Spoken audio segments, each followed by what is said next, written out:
Hello and welcome to the Stormgate Kickstarter. I'm Tim Campbell. I'm the game director and president here at Frost Giant Studios. And we are here assembling some of the world's greatest RTS developers who've worked on some of the biggest franchises in the genre to come together to build the next evolution for the real-time strategy genre. Welcome to Stormgate.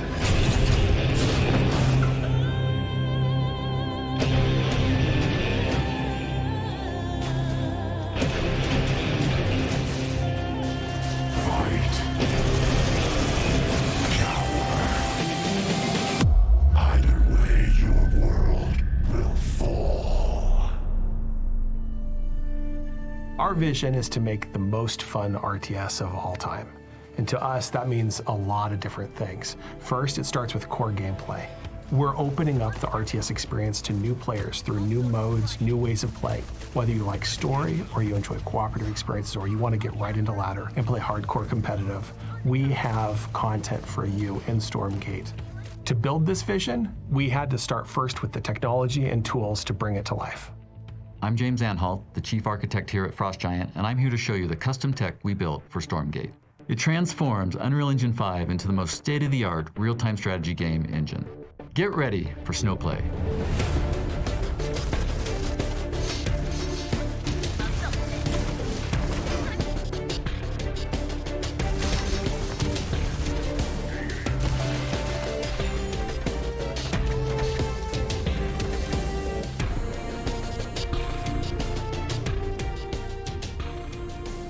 Snowplay plus Unreal Engine 5 makes Stormgate a truly next-gen real-time strategy game, and we can't wait for you to get your hands on it and play. At Early Access, we will have 3 distinct asymmetric factions, each with their own unique gameplay, their own unique identity, and core mechanics that are unique to them. We began developing Stormgate by focusing on our 1v1 mode initially, and this allowed us to make sure that the game was responsive, units felt good, and the game blew us away. The response to our earliest pre-alpha test was that it was already incredibly fun. And so we've carried that with us forward into other modes. Discovery, this is Command. We're kicking off Early Access with the first few chapters of an epic, sweeping campaign that will allow you to experience the story of Stormgate either solo or cooperatively with your friends. As an extension to our universe, we're building an expanding roster of hero characters that you can use in the single-player campaign or co-op as you're exploring the story, but that you can also lead into battle in the 3 versus AI cooperative mode or in the 3v3 team mode that we're building after Early Access. We're then taking the technology and the tools that we've used to build all of these modes, and we're bundling them up to release to you so that you can really unleash your creativity and introduce the world to your own stories, your own characters, and your own mods. Storytelling is near and dear to my heart. It's why I got into the games industry and began developing this type of game in the first place. I was the lead campaign designer on Warcraft 3 and the Frozen Throne, where I contributed to some of the epic chapters in Warcraft's history. Together with the designers here at Frost Giant, we're working with Mickey Nielsen, a multiple award-winning, best-selling author who helped contribute to Warcraft and StarCraft, working over 23 years at Blizzard on those franchises. Additionally, early on, we partnered with Chris Metzen himself, the war chief and one of the key creatives who came up with the vision for Warcraft and StarCraft originally. Together, we've created a framework for storytelling that's going to enable us to tell an ongoing narrative for years to come. So let me tell you a little bit about the universe of Stormgate. We're bringing together some of the best elements of both fantasy and sci-fi into a new post-apocalyptic setting.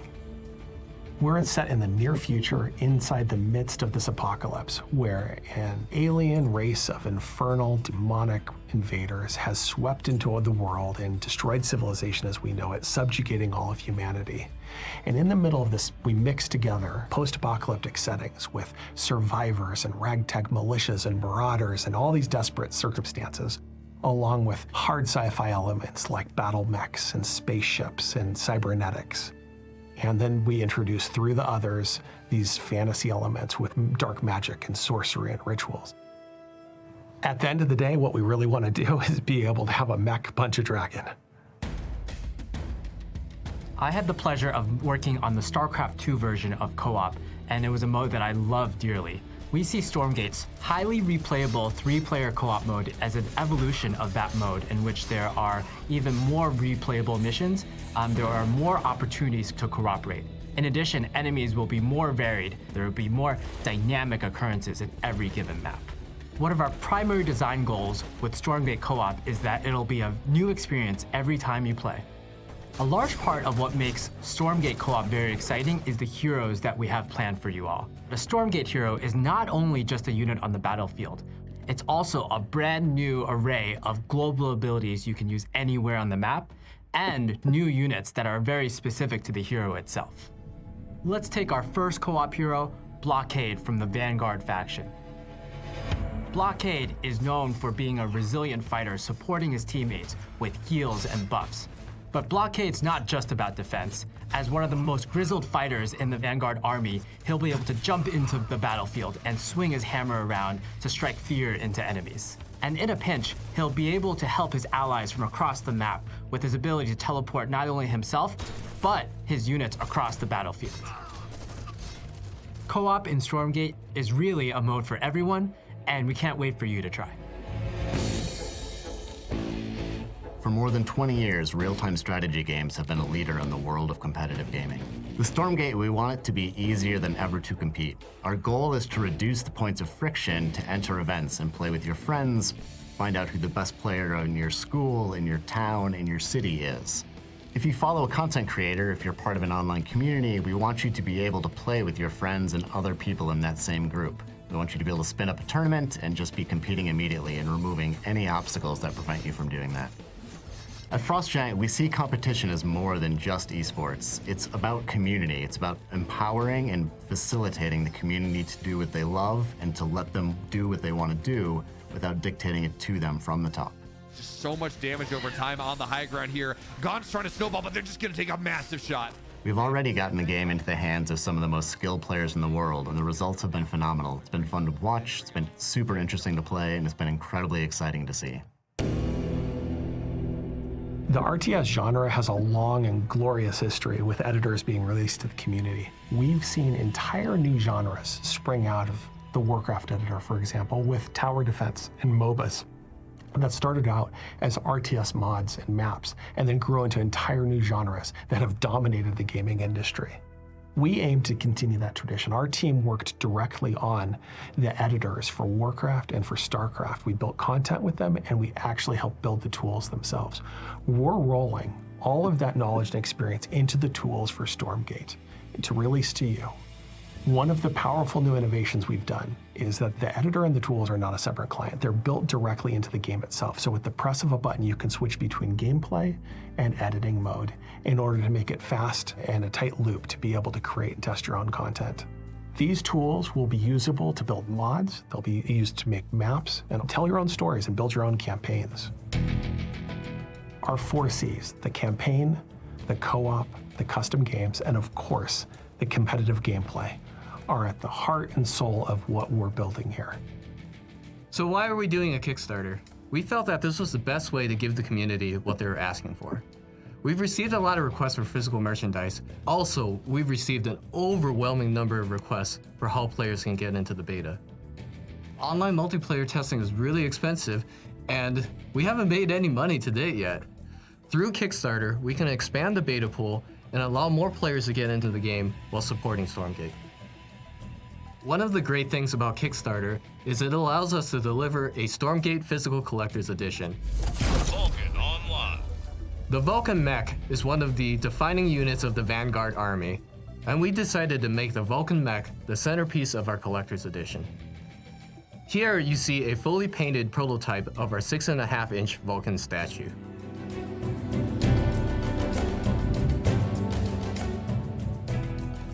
We're really excited to build Stormgate with you and for you, and to have you be a part of this journey and help shape the game that we're creating.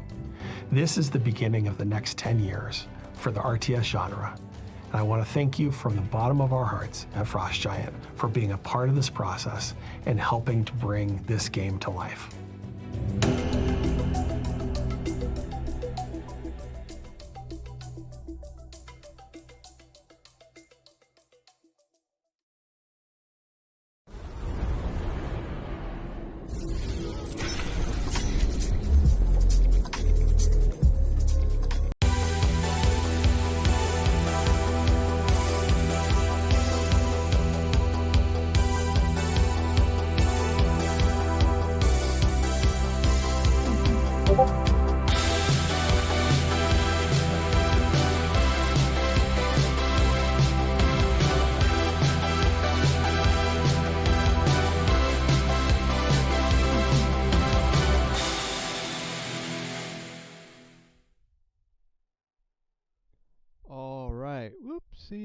we go.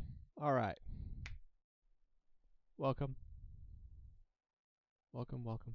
I think that's the right screen. Yeah. All right. Welcome. How are you? I am fine. Today was an exciting day. I just wrapped up. I'm sorry. Was it today? What day is today? It was yesterday. Yesterday was an exciting day. I just wrapped up the last game I'm going to play in the regular CPL 9, CPL 10, CPLX season. So I just finished all my CPL games, and I do see some CPL 10 casts coming up. I am not entirely sure what's been casted because I've been focusing on other things in life, but I have no doubt that there are a plethora of games still to get to. So expect to see some CPL casts coming up. I would say in the near/foreseeable future, sometime really soon. Expect to see more of those. Today, in the spirit of celebrating CPL, and we're now approaching week 10 in CPL, so we're also winding down the regular season.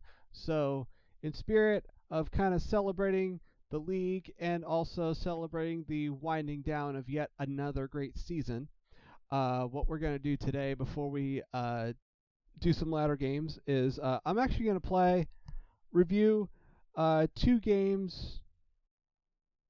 series rather, that I did. It should take somewhere around the order of about 45 minutes, and then we're going to get into some ladder games. And yeah, I'm going to show you two PvT matches I did.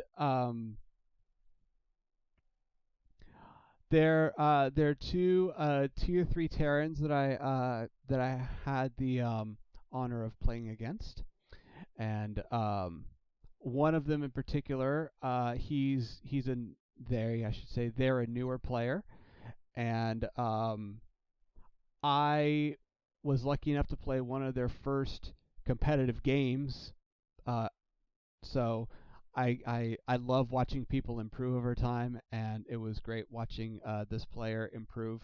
And another player I played in preseason in CPL 9, and I literally have not played a single game against him since preseason in CPL 9. So one of them's a new player that I'm very supportive of.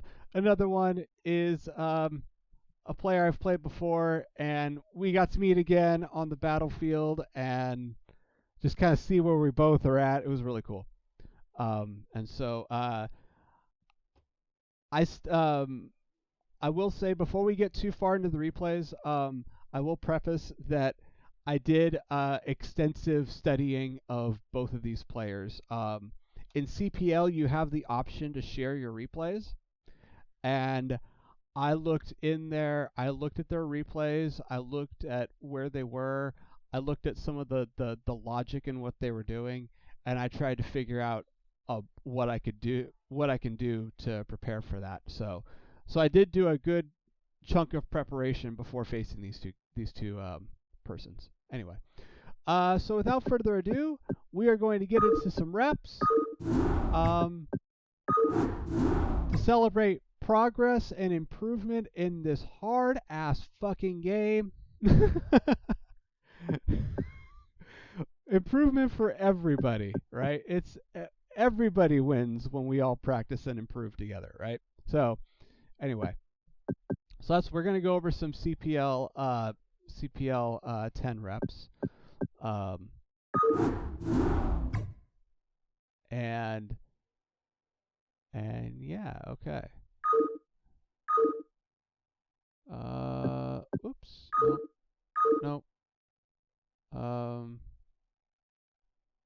There we go. There they are. Okay. So the first player we're going to look at is we're going to look at a newer tier 3 Terran.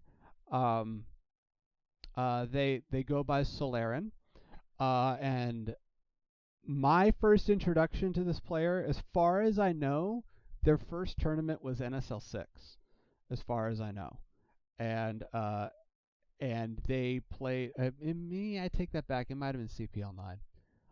I don't recall if they were in CPL 9 or not. I recall seeing them in NSL 6, and I recall playing against them in a King of the Hill style tournament with one of our NSL team coaches. So I recall that. So anyway, but now that I think about it, I take that back. It could have been CPL 9. This player, I could have played against them in CPL 9. Or the coach at the time was Love Snow, and I don't remember if Love Snow and I were on the same team in NSL 6, but I know we were in CPL 9. So take back what I said a little bit. I actually think I first met Solarin in CPL 9. Anyway, so either way, I've seen them.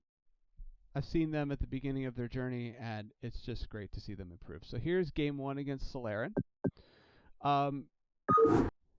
You're gonna see that I'm not gonna do anything unusual in either of these games. And this game, I kind of looked at Solarin's early game. I saw where he was at, and I kind of figured, okay, I'm just going to go ahead and open 23 Nexus, play the build up to about 4 minutes or so when I get the obs out, make sure I get the obs at the base in time, and do my usual poking with my first goon or so, and just see where I go from there. Because I looked at his replays and I was confident that I could beat him with dragoons in his replays, but I've learned many a time in StarCraft that just because you're confident and you think you can beat somebody doesn't mean they haven't improved tremendously since you saw their replays.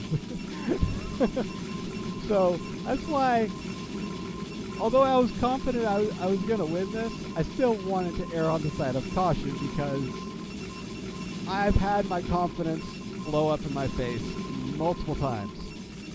So you'll see I'm not doing anything unusual, and Solarin is not doing anything unusual. So far, so good. We're walling at here. I'm not entirely sure what the timing is supposed to be for Terran, but I know this is kind of on the time-ish, late-ish side, but still playable. So nothing terrible so far. Everything normal. If you know the 23 Nexus build, it's, the first, I would say probably about the first,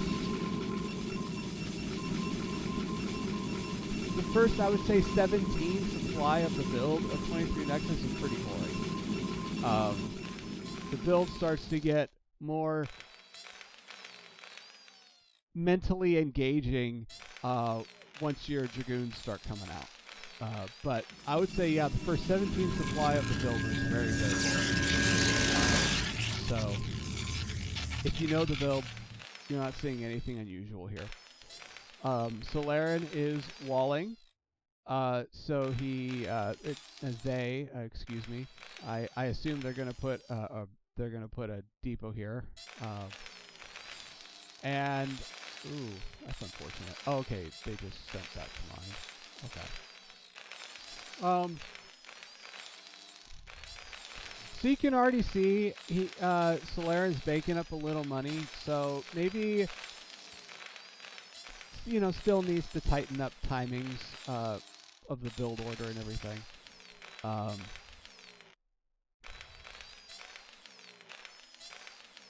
But where am I at? Oh, okay.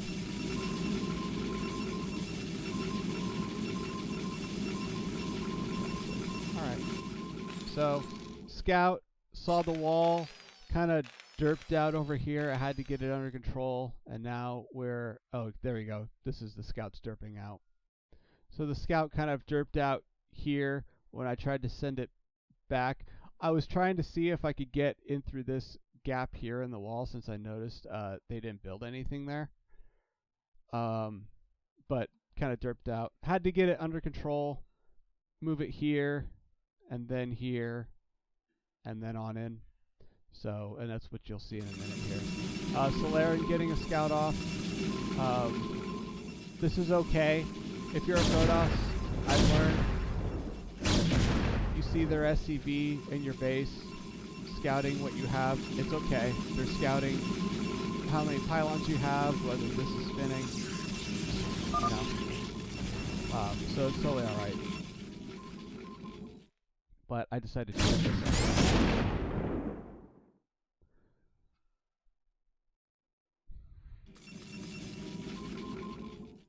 So 351, starting this. This is kind of late, but okay.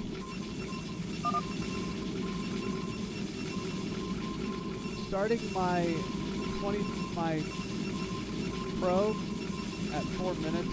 Starting probe production back up at 4 minutes is kind of late. Letting my macro get out of control here for a minute. This is a bit late. But, you know, you're playing under the pressure of a competition and a lot of time lag. It's more of an ish than an exact science, right? So here we go. So the goon got up in here. The probe got up in here to see what's being built. The goon got up in here because there's an opening and there's no bunker. And then obviously, you know, I have one goon attacking this. I'm going to bring another goon in here. And we're just going to put some pressure on with goons. And I've gotten in the habit of, if I can get away with pressure like this, do it rather than wait. Because every little amount of pressure you put on your opponent, units, they have to react to that. So, just as like I'm under stress and I have to react to units, my opponents are also I don't, you know, if I'm comfortable and I'm confident, I know what I'm doing. I don't like units to be. So we're just going here, putting on some pressure. They have to lift this off. 36 supply. We have our observatory. We're building 2 goons and an observer, but 39 out of, and we're going to start probes up again. We're a little behind in probes, is what I'm trying to say. We're a little behind at where we need to be in probes. But my multitasking isn't great, so if I have to focus more on micro, usually my base slips a bit. But given that, this is actually not slipping that bad. I don't think, anyway. We have the exact number of goons in the drill tank, by the way. Slowly dismantling the wall. Got another goon coming. Got our first observer on the way. 620. It's halfway through a cross spawn map. I kind of want to be a little bit faster, but I guess it's alright. Again, 4 goons still a tank. So.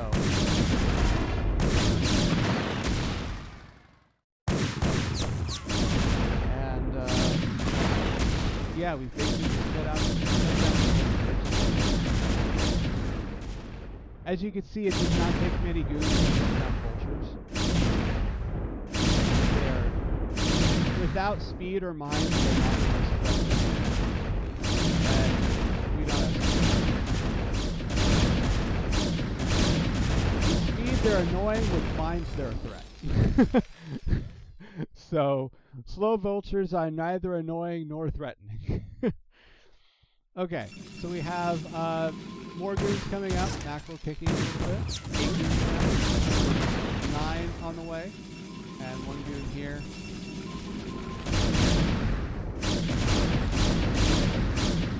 This right here, by the way, is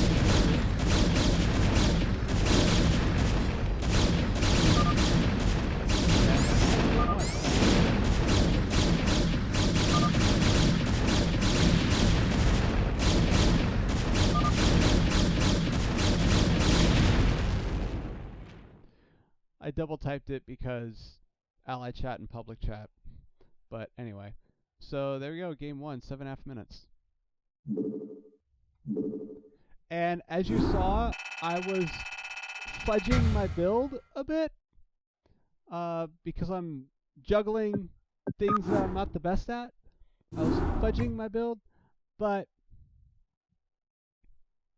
more or less playing pretty normal.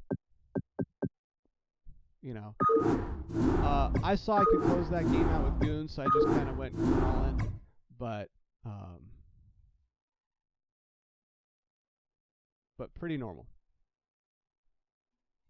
So that's why, like, my plan that game was to just play up to a certain point and then go from there. Because I had a feeling that if I knew I could close it out, I was going to do what I did. Okay, so this is game 2. Game 2 is on Dark Origin. Game 1, if you aren't familiar with that map, that was Invader.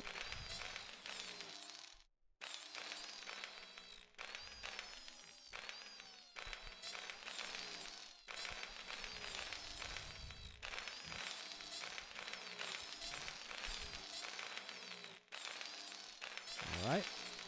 So this, we're sending out a probe at what, like 6 supply? Oh, sorry. There we go. Yeah. We're sending out a probe at like 6 supply, so yeah, some shenanigans is going to go down this game. We are Protoss after all. We do have to do some shenanigans.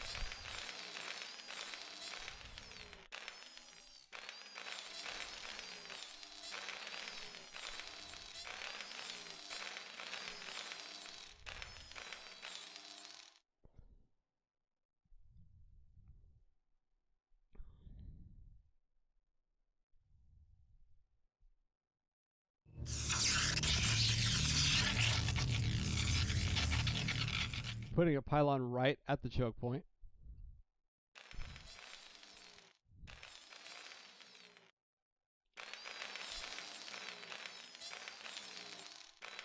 And we're gas stealing on 9. So this is a delayed 9-9 gate because of the gas steal, but gas steal locks him out of locks the opponent out of vultures, and it's also really annoying for them to kill. So, in my opinion, it's worth the delay.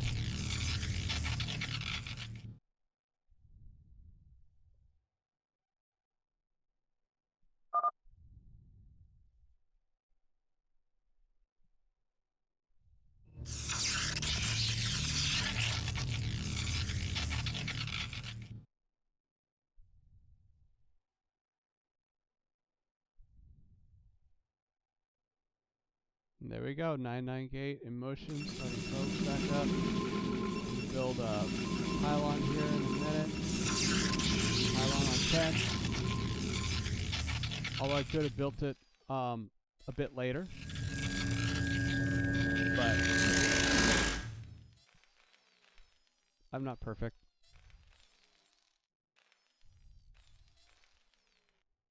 So there goes first Zealot at 100. The nice thing about delaying the first Zealot a little bit is that now I'm building 2 at a time.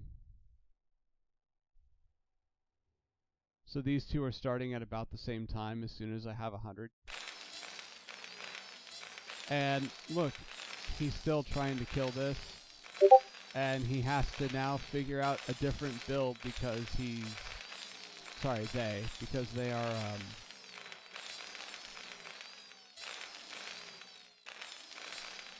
I zoned them out of vultures and factories, so now they have to stick with bio. Hoping my zealots can kill him if he hits. So this is why, like, if you ever see me 2-gate like this, I often pair it with a gas steal right away. And I take the delayed 2-gate over. I take zoning them out of factory check the faster 2-gate. To me, it's worth it.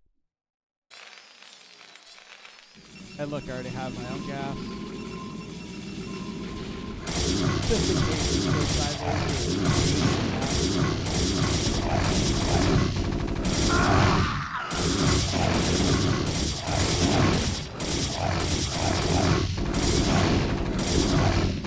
Look at all the work your opponent has to do just to fight off Zealous. You have to micro this, they have to micro this, they have to micro these guys, they have to micro this right here.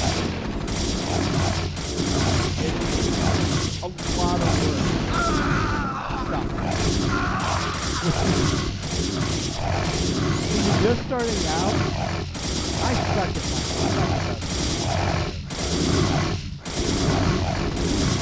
If you know your opponent is also learning, just doing this on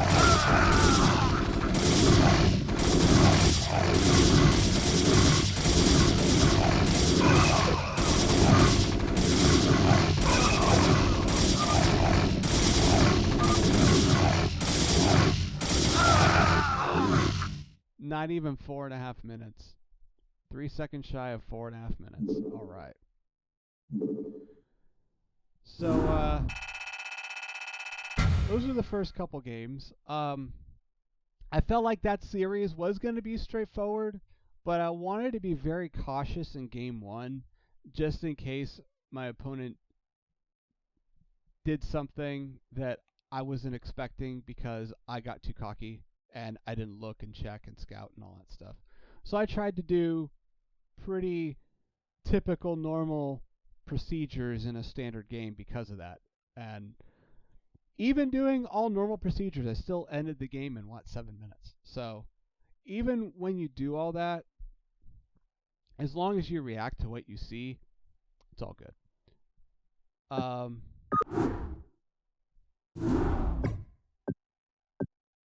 Okay, so before we get into Nerf and Jinx games, I'm going to take a quick break here. And I'm going to look for something real quick. So in case you aren't aware, Next Fest on Steam is starting up tomorrow. So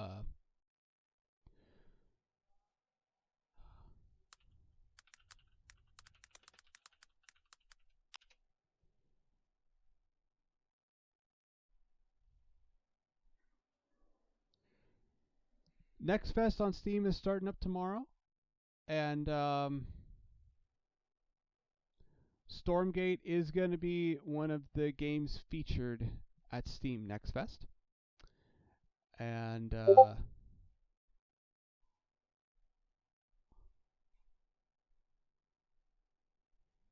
I'm going to give you a link to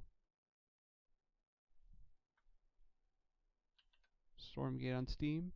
Go ahead and if you're a fan of RTS, and particularly StarCraft style RTS, but also Warcraft 3 RTS, if you're a fan of Blizzard RTS, definitely go support. Go send Stormgate some love. Go wishlist them on Steam, and check them out on Next Fest, which is going to be if you can check them out. Check them out on Next Fest, which is going to be this week, all this week. So.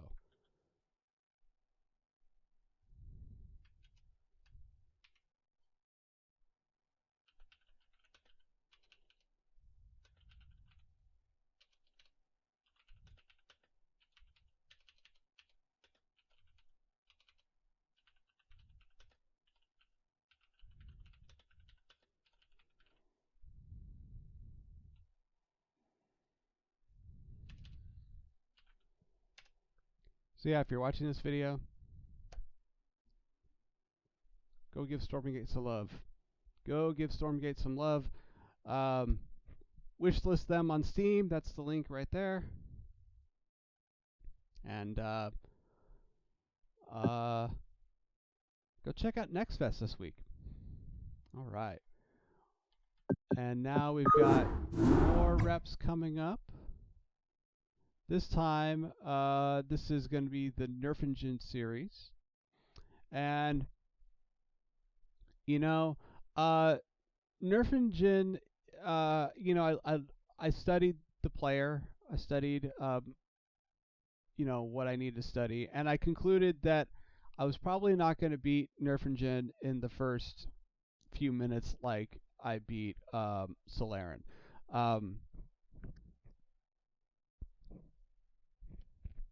And momentarily, I'm going to show you why. Nerf Engine is a much stronger early game. So they're going to be that I caught wind early that they're going to be a much harder opponent to beat early on. So instead, what I did was I was looking at Nerf Engine's just the build and the thinking and where the macros at and all that stuff. I was looking at like more like the mid game, and I was confident that if I was going to beat Nerf Engine, I needed to so Nerf Engine is going to do a tank push, about a 10.5 minute or so tank push in both of these games. Well, I take that back. Just in the first game, he's going to do that. They're going to do that. And so, Nerf Engine you see in this game is going to try and attempt a 10.5 minute tank push. And so, I basically said, okay, I just have to survive this tank push.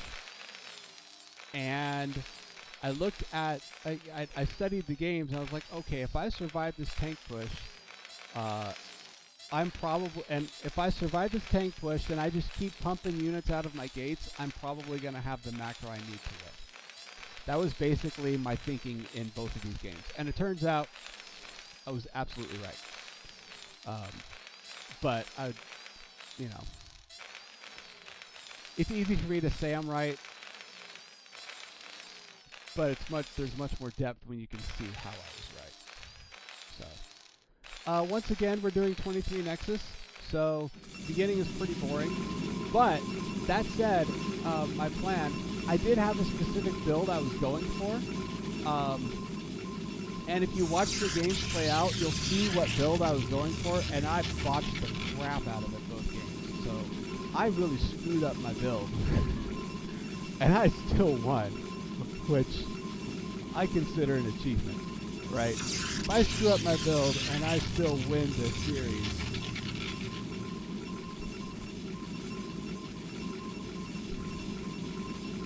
it really does come to just simple out macroing. Alright. So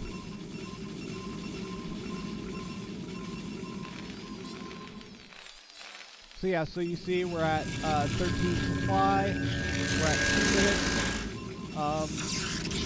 Still, even though I didn't do this build very well, a lot of these timings I still have good. Like this 2-minute core, I still did that pretty good. So, yeah, it wasn't a total wreck. So Nerf Engine should be going for a factory shortly. I see, going for a supply first and then a factory. We got a Marine out. Probably it was a mistake this game to make only one Marine. Probably should have gone 2, because then could have killed the probe. One Marine is not very menacing to a probe. There you go, factory going down. Okay. So you'll see Nerf Engine is gonna go 2 fact, pump out tanks constantly and get siege mode. We're gonna go 2 fact, get siege mode, constantly pump out tanks until they're at like a whole control group of tanks. You're gonna see that play out here. this, we're at, 21. We have 2 goons. We have 1 queued up. 23. It's still not even 3.5 minutes yet. About 3:30, we're sending our probe over. So this is so far still pretty good.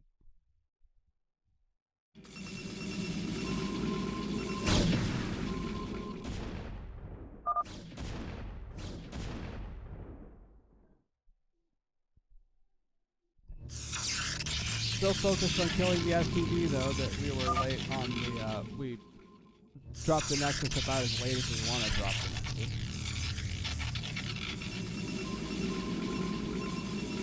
And once again, the probe starting back up kind of late, closer to the 4-minute mark.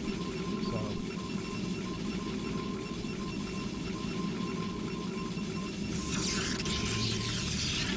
that being dropped really early. It was dropped at like 24 supply, but it was also at like 4 minutes. So this needs to go down at 4 minutes. That's why I kind of rushed it out. And you look, 26 supply. We're 4.5 minutes into the game and we're only at 26 supply. So this is pretty bad. Even for tier 3 standards, this is pretty bad. This is just... This is what a playoff looks like in draft practice.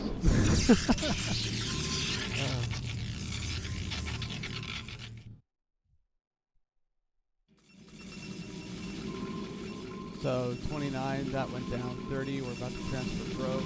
30, there we go. We have another goon coming out at 32. 34, 34 observatory pylon coming down. Rounding up the wall.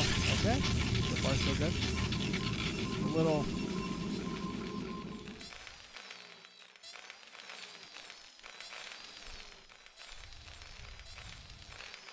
I don't know what the right word is, but it's not what it should be. So Nerf Engine already starting out the constant tank production, right? Already got 2 tanks going. One one's going to be in siege to defend, and then got, starting to build our control group of tanks. And then what you're going to see happen after this control group of tanks is built, either after it's built or towards the end of when it's built, you're going to see Nerf Engine go up to 5 factories. So,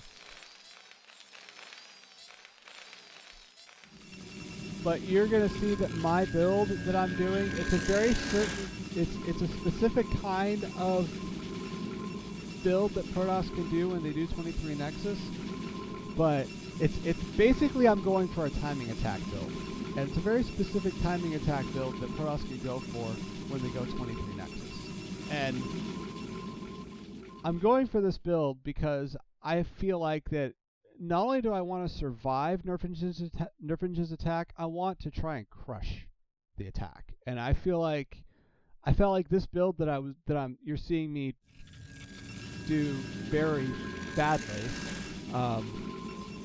It's my best chance at surviving and crushing the attack.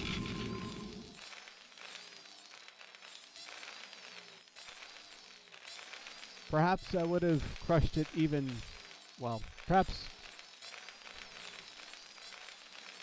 I would have done even better with more practice. But c'est la vie. Don't always get all the practice you want. So we've got a tank here and a tank here for defense. Starting to build the control groups.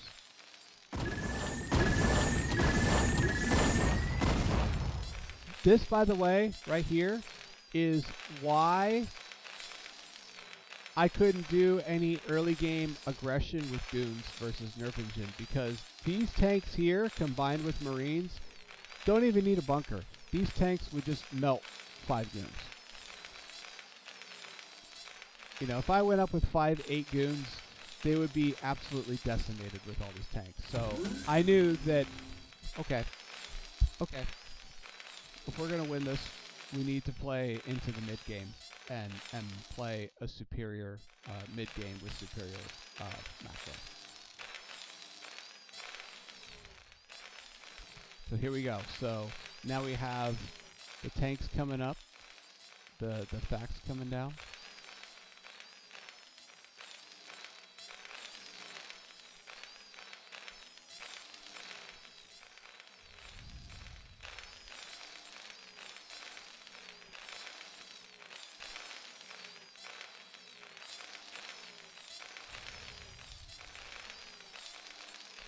Minerals, building 2 more tanks. Nice. You can definitely see this is a build, and the build that I'm gonna do, I don't think a lot of T3 Protosses know the build that I'm trying to do this game. So against most T3 Protoss players that are just learning, that don't know builds, this is actually really, really good. So one of the reasons I want to I'm trying to show you this game is because this build that Nerf Engine is doing is not a bad build at all. Certainly not against your average T3 Protoss.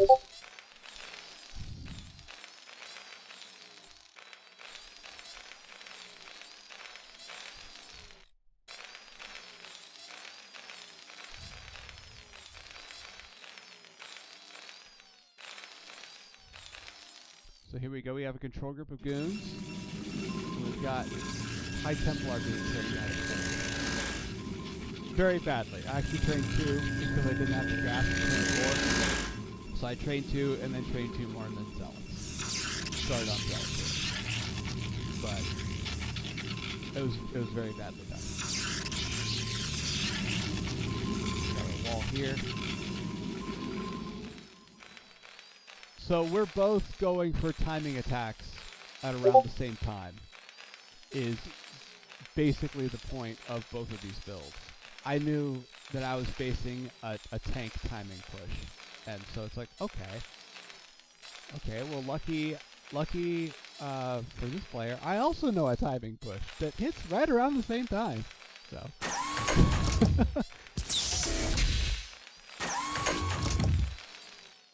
So here they go. So look at this. We have a control group of tanks and a couple macro cycles of vultures is what this is. This is like a control group of tanks and about 8 to looks like maybe 8 to 10.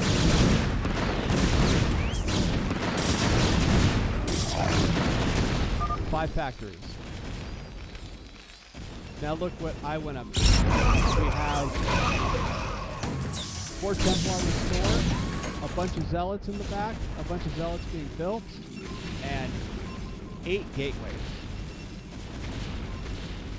I could have gone up to 10 if I wanted to, but I decided to.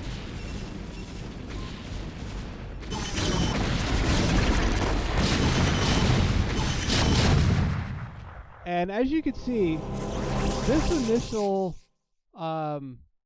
skirmish didn't go my way. I lost a good chunk of goons. I got some storms off, but then I went into Archon. I didn't think I had energy, but look at what I did. All the Zealots that we're just building on the push, you're done.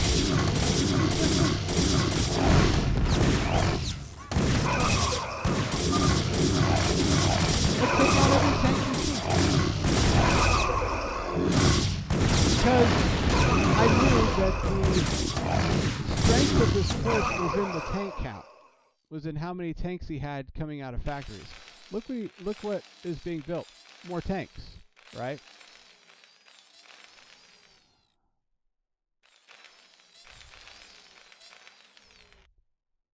So now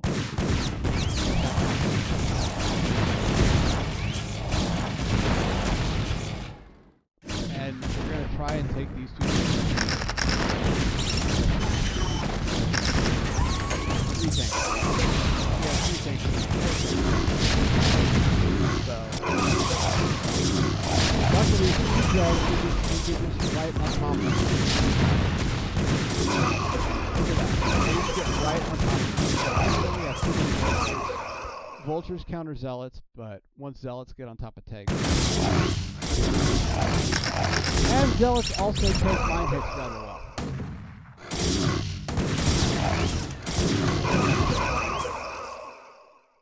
And look, we have another macro cycle coming up. We have some goons. Okay, great. Let's get everything together. Great. Time to go kill some more tanks.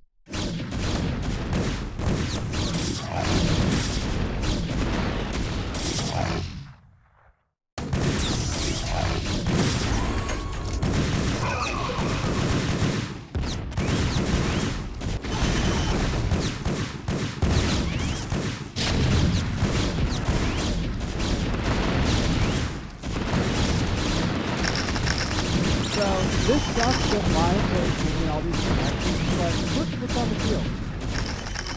No tanks. We have 2 tanks finishing up here, and then hurriedly trying to queue tanks in here. So now we're frantically queuing things up.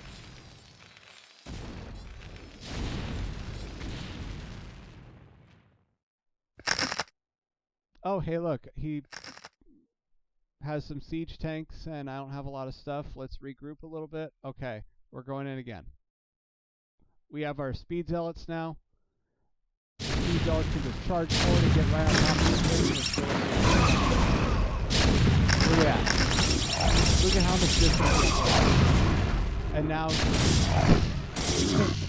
friendly fire.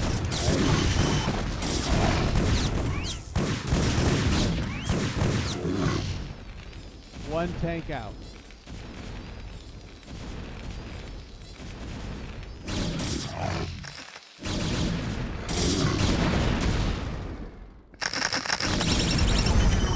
And we have another round of zealots. Another round of zealots. And then we have, it looks like, I think I'm building units behind this. I lost them all. And look, see what I'm doing?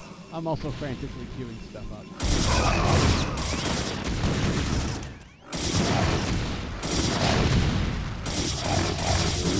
There goes another one. And then, look at that.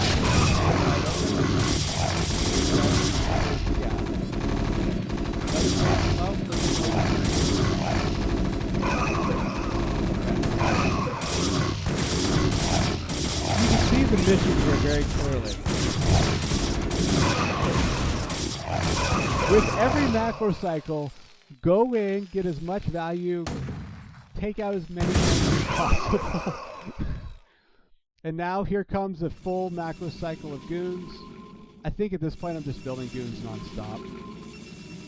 Yeah, I'm by and large just building only goons with a couple of zealots thrown in.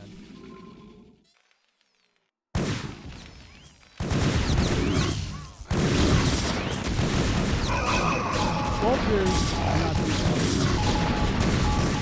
So, once I'm confident I could go in here and just take out every tank I see, you know, okay, now it's going in our goons. You can go to his backbone though.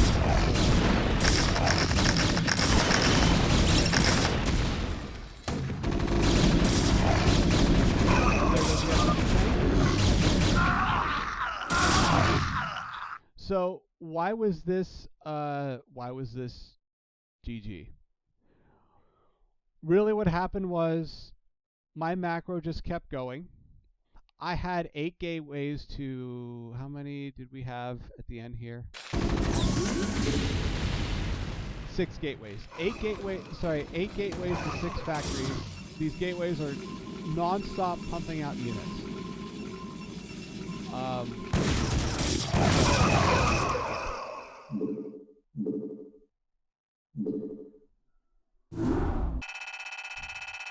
Basically have more gateway macro than your opponent and just constantly pump units.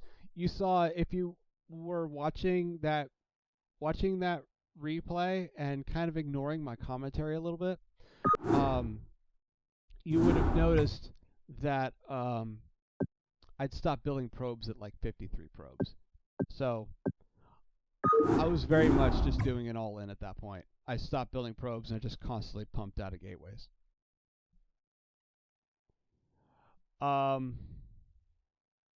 Okay, so we're gonna get to game 2 here.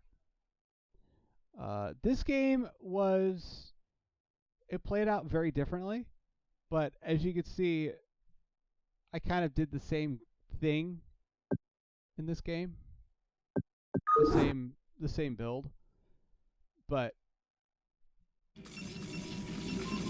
Nerfogen had a different plan, so I had to respond.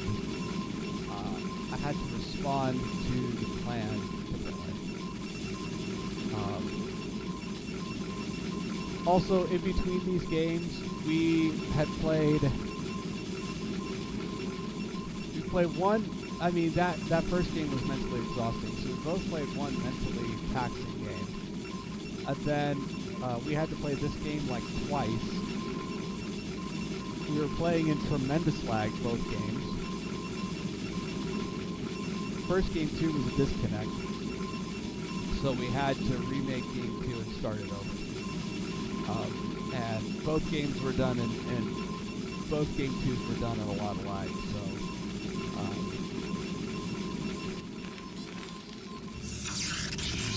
basically I was starting to get kind of worn out too.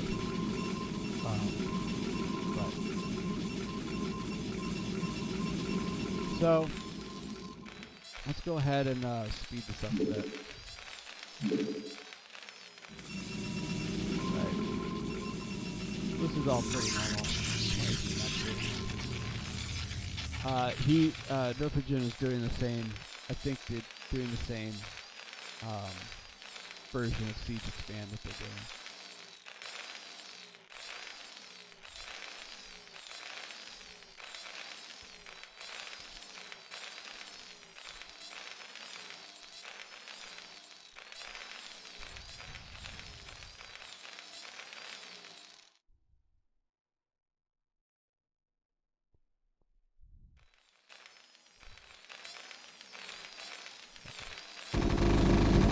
Cross-spawn scout first. In both PvT and PvP, I cross-spawn scout first, specifically because I'm looking for center stuff. It's just, at this point, it's just automatic. I just look for center stuff.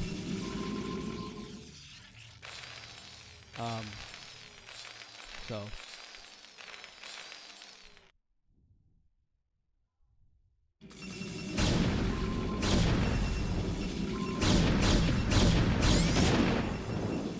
Scout comes in. Dragoon kills the SCV scout. So I sent this first Dragoon across here.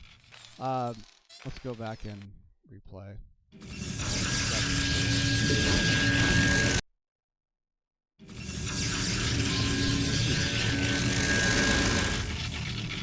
So, sending the first Dragoon out. Second Dragoon's coming here and holding position.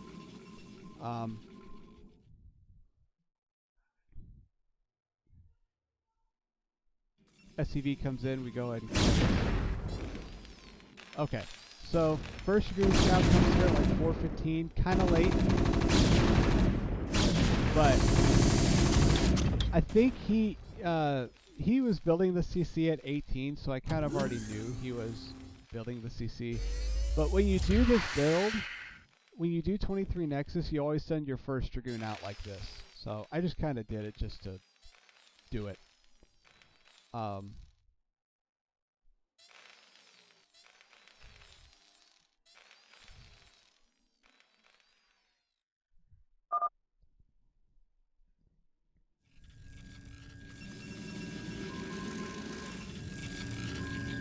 sending probes out here.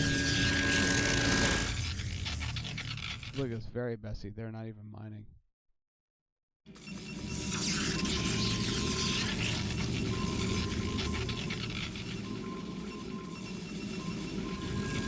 Building an observatory at 20 something. And a bunch of pylons. I think I was supply blocked, and so I just kind of went forward with the build and double pylon. I think I forgot to build the pylon in 23, and so I blocked myself, and so I just kind of followed the clock and just tried to keep everything going in time to where it's supposed to be going. Again, we're not in a great spot front-wise, and we're kind of behind in the build, but it helps to know when stuff is supposed to, like, what time stuff is supposed to be coming down, because then you just kind of hit the time no matter what your supply is.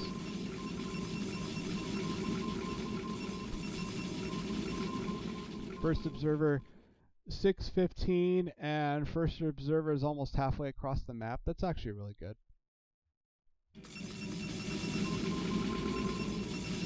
And a cross spawn, that's pretty good. So as you can see, it's 6:30, and I'm entering the opponent's territory. I'm not quite in the opponent's base yet, so I'm not going to get here till probably about closer to like 6:45, 6:50. But I'm almost there.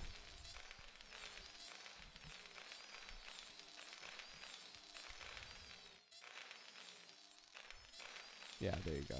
Entering it now at 6:50. Went into kind of a weird spot because I didn't want to get shot down by turrets, so I sometimes send my observers to weird areas of the base. This is like 6:30 this dropped.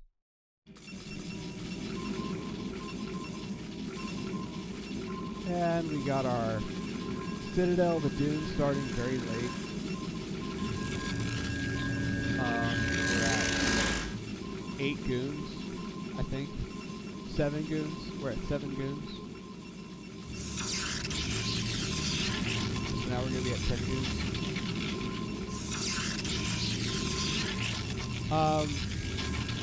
So there's our archives. I think I'm going to kind of drop a couple pylons in some weird spots because I'm trying to create infrastructure for my gateways, and I don't really care about supply right now.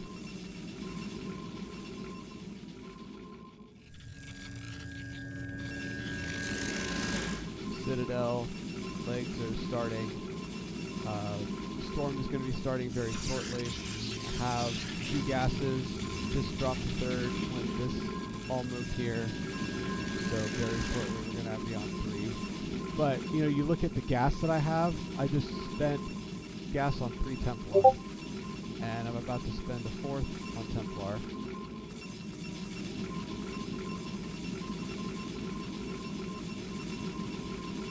I spent all my gas on Templar. Part of the problem is, with this build, this is about when the Templar need to start at their latest. So, part of the problem is that I was just slow on everything with this build. Again, I botched the crap out of it.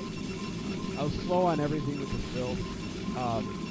This basically needed to start mining, like, this needed to transfer over earlier, this needed to start earlier, this needed to be mined as soon as possible once the base goes up. So it's just a lot of stuff with this 3rd base was done really poorly, in particular, is what screwed this build up. And, as you'll notice, I'm at 1, 2, 3, 4, 5, 6, 7 gateways. I need to be at 8, so I'm 1 gateway short of where I need to be at the minimum. So everything about this build, technically is botched, but you can see the concept is there. With the exception of one thing, where the hell is Storm?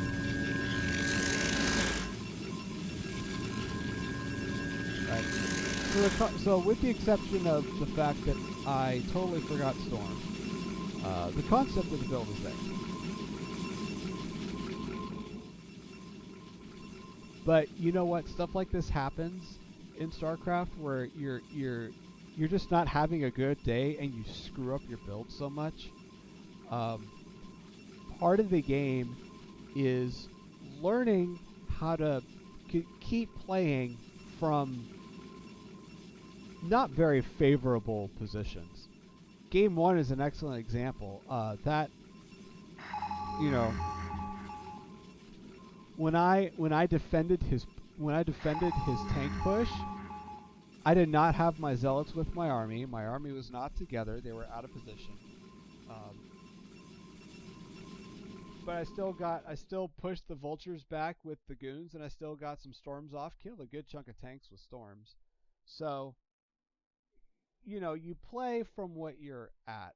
You play from the position that you're at, which isn't always the most ideal. Look at this. This is actually very good execution. We're all together. We have a couple zealots. Could have maybe had one more macro cycle of zealots, but. And we're sending everything in. Zealots are going in first.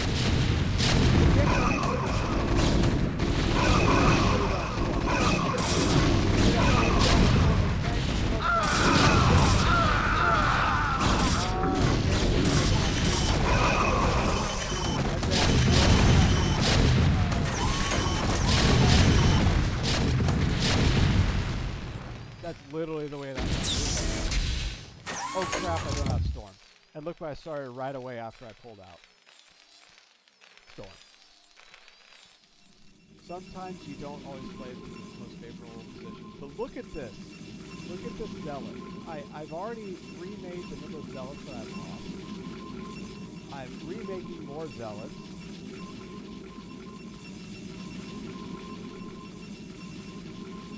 So if he tries to counterattack me, I have enough zealots to kill him. And I have so many zealots. Look, I have a macro cycle of zealots here waiting. I can literally just throw these zealots away in a poke, which is what I do. I have so many zealots, I can literally just send these out to poke here, maybe try and kill some tanks and just see how he's trying to recover. So,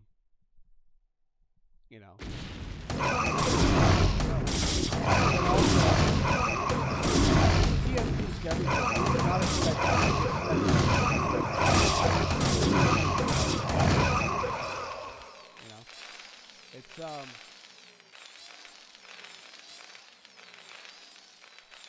nice if you can catch your opponent off guard a little bit.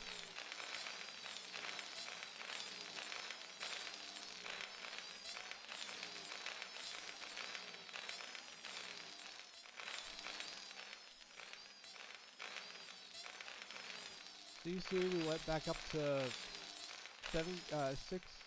We went up to 6 factories. We just built our 8th gateway. So we're now back up to 8 gateways versus 6 factories. So, again, we're in a really great spot macro-wise, even though we're supply blocked. And there go, this is what I do when I'm in supply block. I still go support power. And we're taking the force. And we just dropped like 7 pylons. And look, we're just spamming here. We have so many zealots now, we're just spamming our goons and just getting our goon count back up. We have our 2 Templar back, so we have our 4 Templar again with Storm. Storm just building up this whole time. And Nerfingen, as you can see, is at 140. He's about 150 supply with 2-1 upgrades. I have 0 upgrades, so he's got a 2-1, 150 supply army. This is he should be feeling very favorable about this push, and this is a strong push.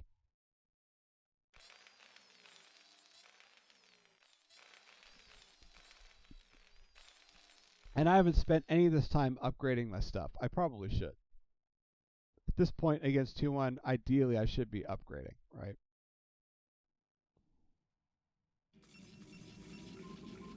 So, here you go. Pumping out observers finally because I'm not blocked and I want vision. But look what happened.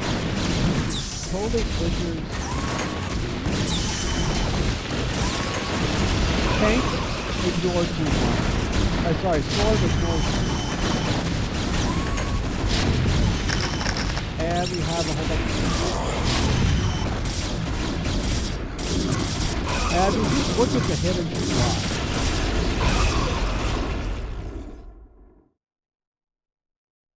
And another macro cycle just kicked in. So now we're starting to counterattack. I was not expecting him to attack this game after I just, after he just sat there and defended, but I shouldn't be surprised. But even with that attack, he just totally threw his army away. Even against his 150 supply army attack, I had max. I was maxed by the time he hit me with that, and I was in defender's position. So this is a game with defender's advantage. Anyway, so those are the last 2 weeks I've played of CPL. My two most recent CPL series, and I wanted to share that with you before digging too deeply into the ladder, which we're going to do.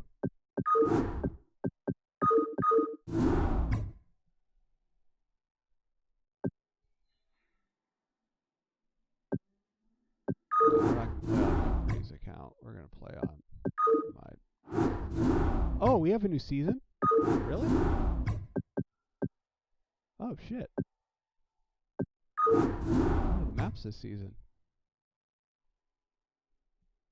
Same maps.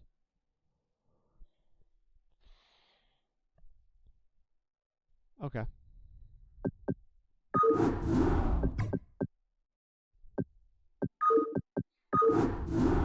All right.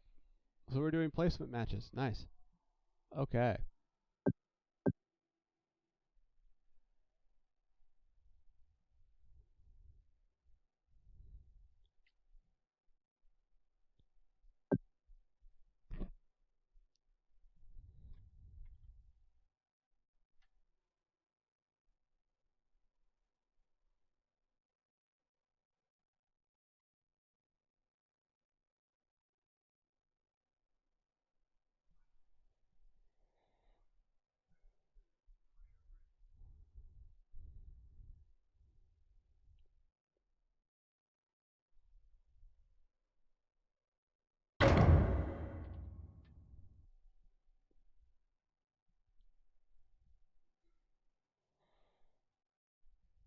All right. PvP. Everyone's favorite match. Ah! How did I know that was coming? That's so funny. Sometimes when people are predictable, they are amusing. Other times when they're predictable, they are about as far from amusing as you can get. But in that particular instance, that was amusing.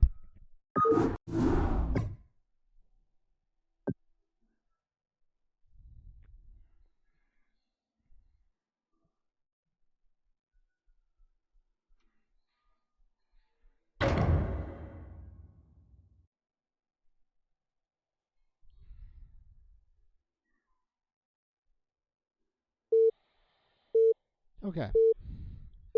Match that I'm not particularly great at.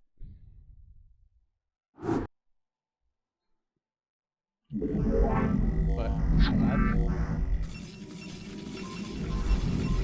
You have not enough minerals. You have not enough minerals. You have not enough minerals. okay. So he just cusses at me in Korean and leaves.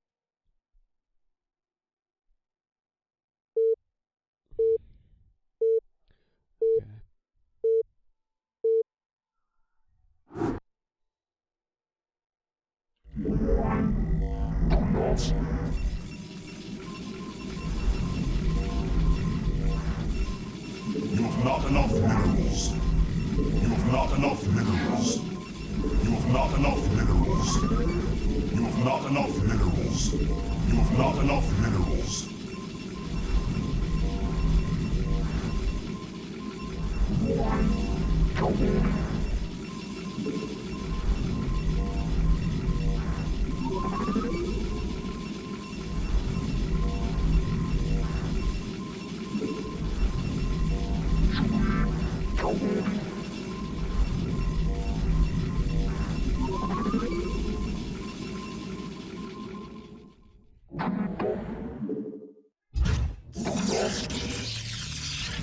You have not enough minerals. You have not enough minerals. You have not enough minerals. You have not enough minerals.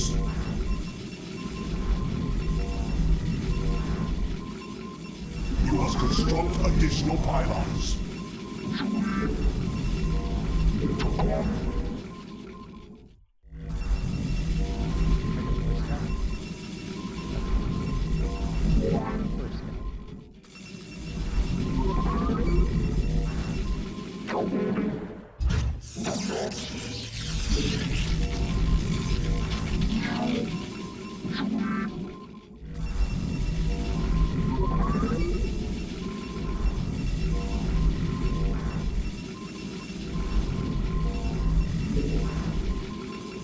Your warriors have engaged the enemy. Oh wow. This is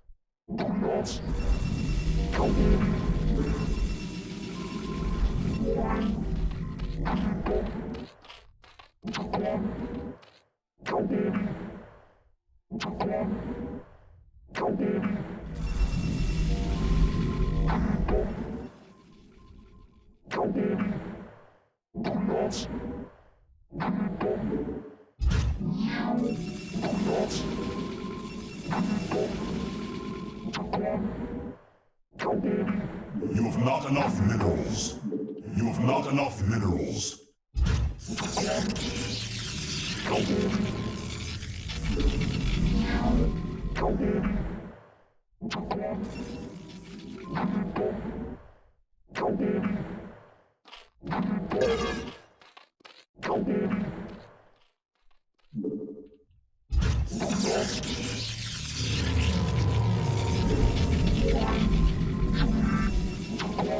You have not enough minerals.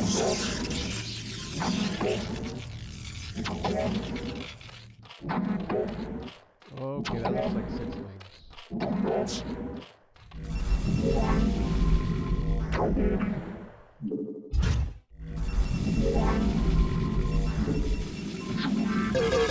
have not enough minerals. Your warriors have engaged the enemy. Oh nice.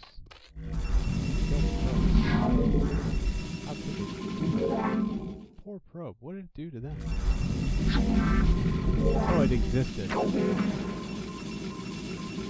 have not enough minerals.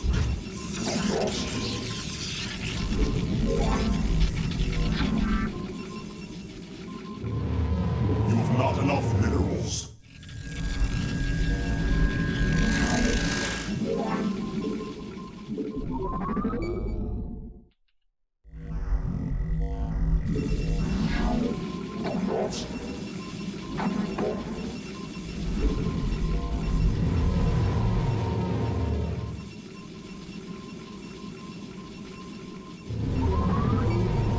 My life for ire.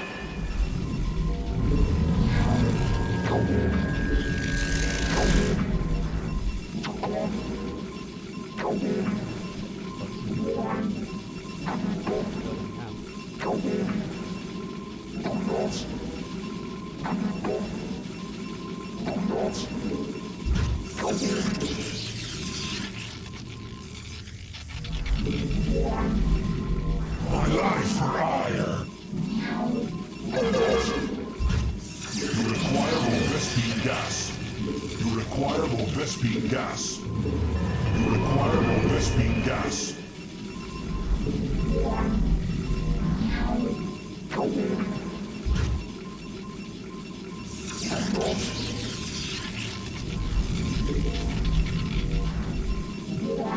You must construct additional pylons.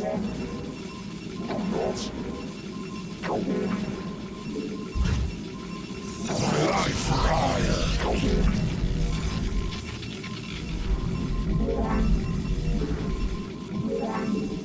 You require more Vespine gas. This is a whole 30 You seconds. require more Vespine gas.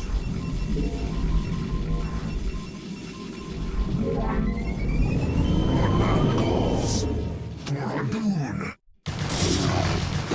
Thus I serve. I long for combat. You must construct additional pylons. It's a good day to die.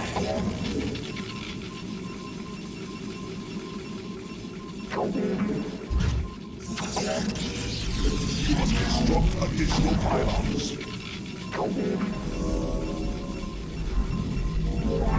My life for hire.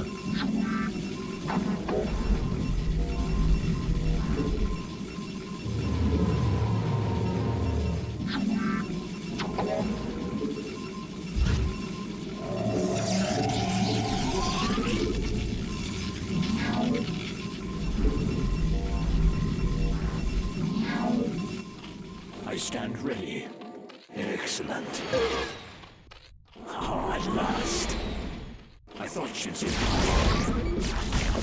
life. Your warriors have engaged the enemy. Last. It is a good day to die.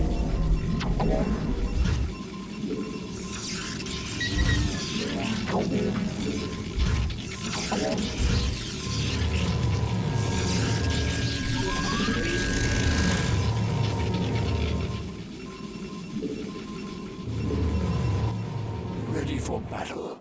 Oh, at last. You must construct additional pylons. Adon Toridas. I thought you'd sit my way. Oh, your warriors have engaged the enemy. I thought you'd sit my way. You must construct additional pylons. Isatsu. What now calls? Upgrade complete. Construct additional pylons. You must construct additional pylons. Upgrade complete.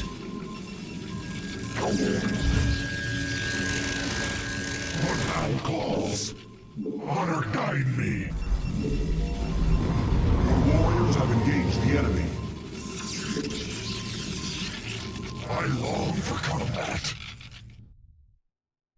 What now calls? Go, Kola! Plus I serve! Go, Kola! Plus I serve! We are under attack for hire! Isatsu! Plus I serve! Honor guide me! Your warriors have engaged the enemy! Yes. It's such. You know, people talk about Protoss being the easy race. This is the fucking stupid easy race. You get your tech out and you do whatever the fuck you want. And everything is expendable, so you just aim it.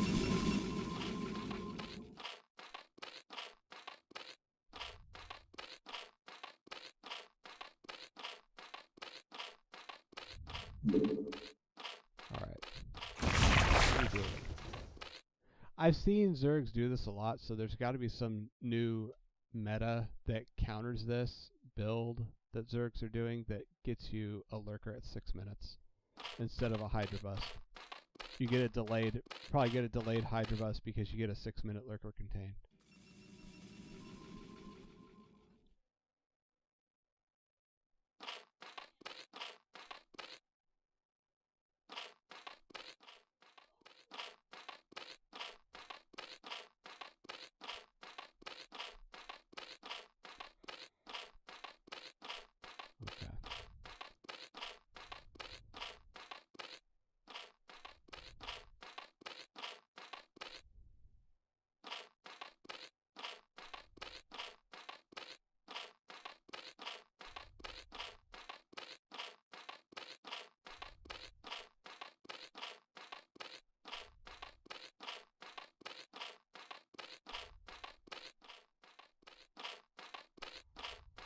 There's a den. Okay, so we got a layer and a den and 2 gases. I feel like this is the tell of the build. If you see 2 gases plus a layer and a den, it's probably a lurker. Because lurkers are not cheap gas units.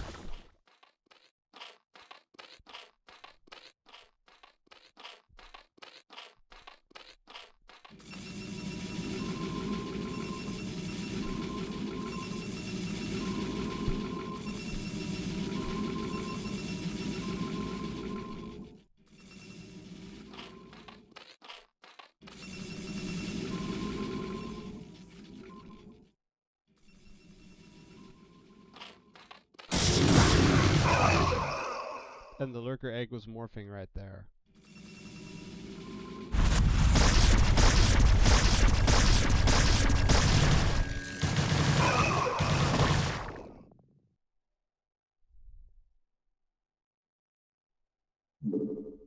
Alright, so he pulled his drones. I probably should have backed off from there, but he was sending everything to me. That's such a... Okay. So if you see 2 gas, a layer and a den, it's a lurker. It's one of those like 6-minute lurker bus builds or lurker contained builds.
You've not enough minerals.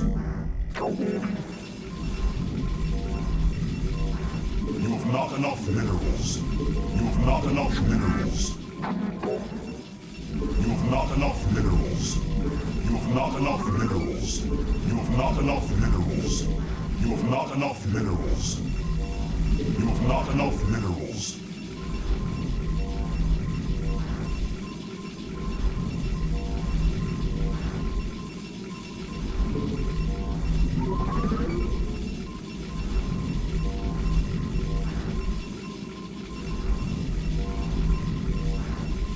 You've not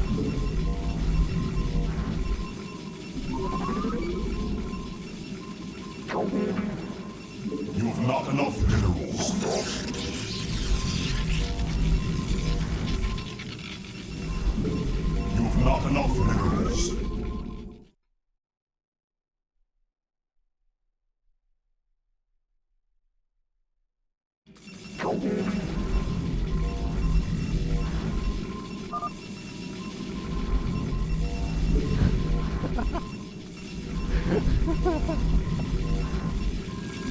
I hate it when people do that to me.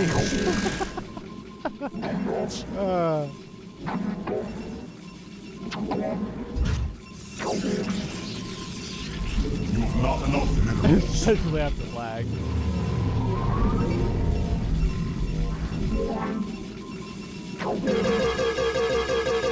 You've not enough minerals. You've not enough minerals. You've not enough minerals. You've not enough minerals.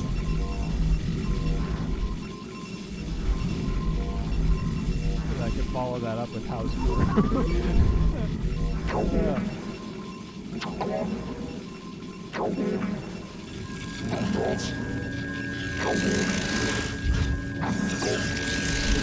not enough minerals.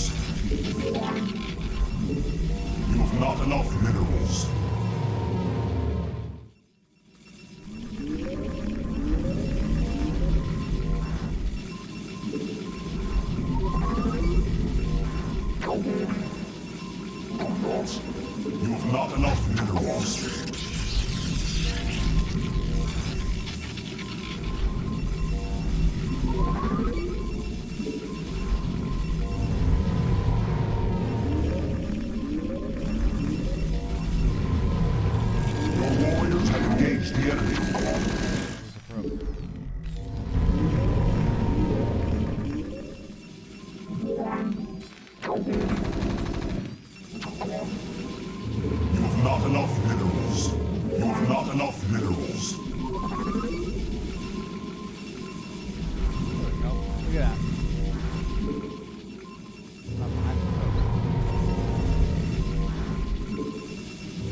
have not enough minerals.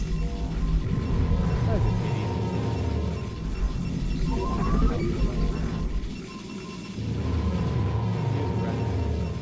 I have returned.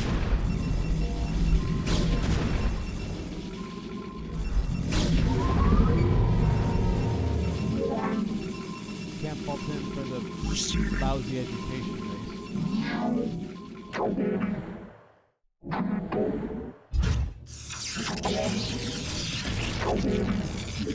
You have not enough minerals.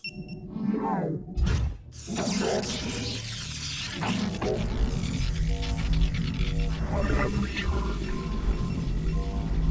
Make use of me. Nagatsul confirmed. Make use of me. Confirmed.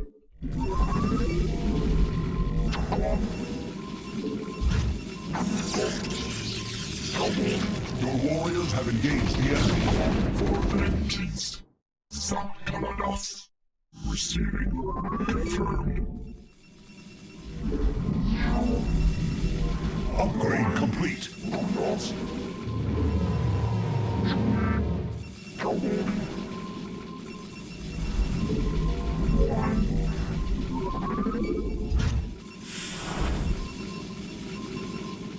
Awaiting instructions. Initiated.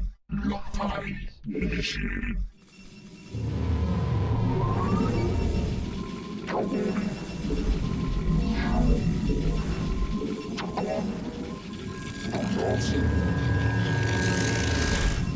I have returned.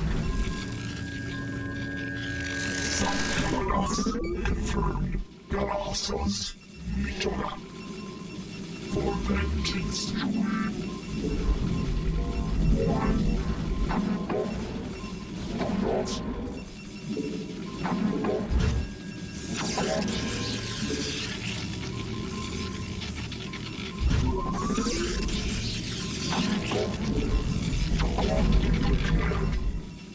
I have returned.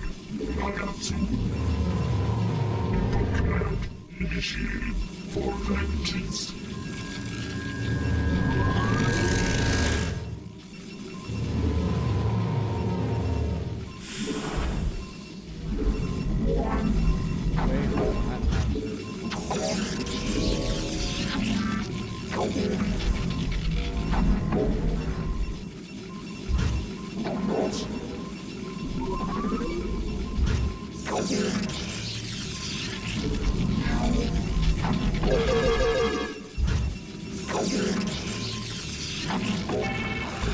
Instructions.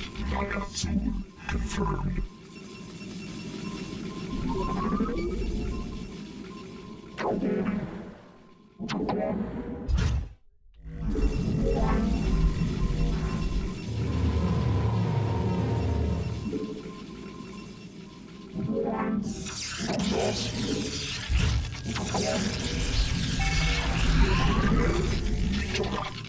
Nagatsu. Receiving. Galasas. For vengeance. Nagatsu.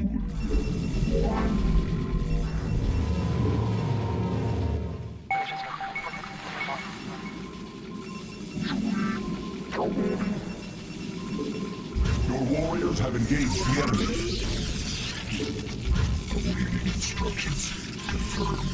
Mitora.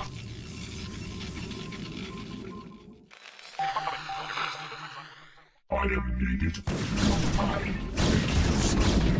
Mitora. Awaiting instructions. Commencing. Commencing. Your warriors have engaged the enemy.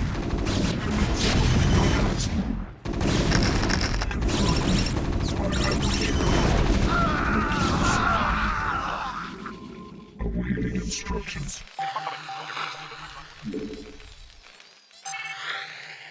Galasas.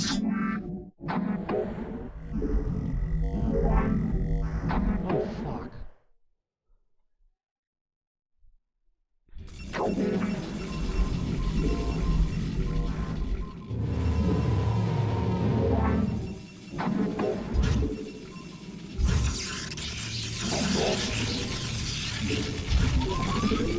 Your warriors have engaged the enemy.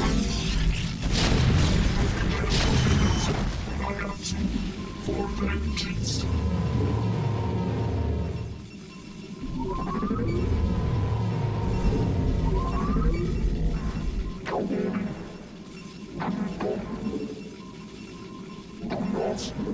I have returned. You see it?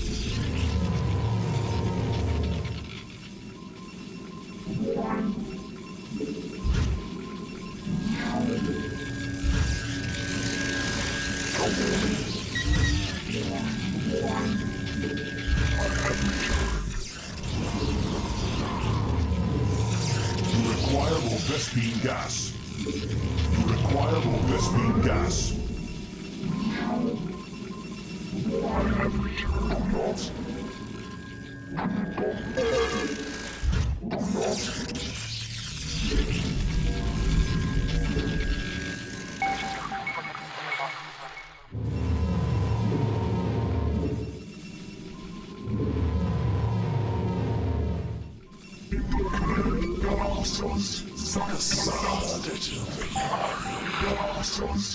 Commencing.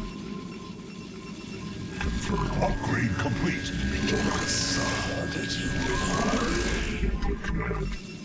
My path is set. My life for hire.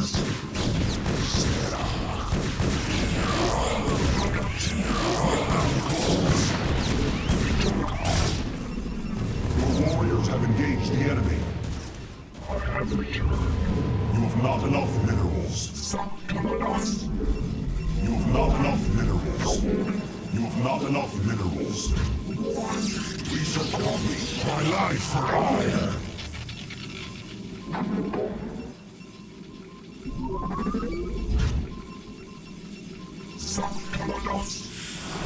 My life for hire. Commencing. My life for hire. I have returned.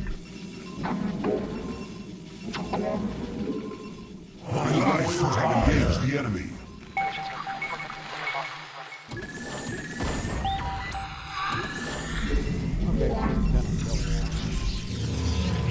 My life for hire. My life for hire. My life for hire. She house. What man calls? Thus I serve. We are under attack. My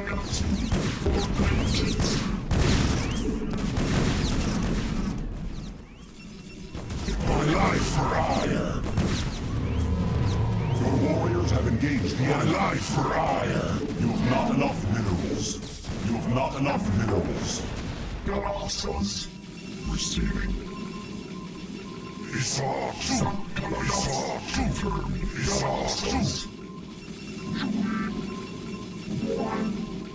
My life for hire. Receiving. I long for combat. Transkola. She house. Honor guide me. I long for combat. Your warriors have engaged the enemy. Receiving. Galaxos. Transmitted. Honor guide me. He saw use of me.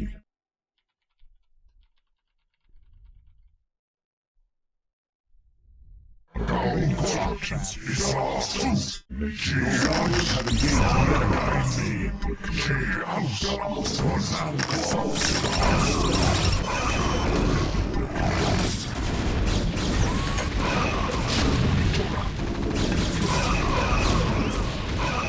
my life for hire.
You have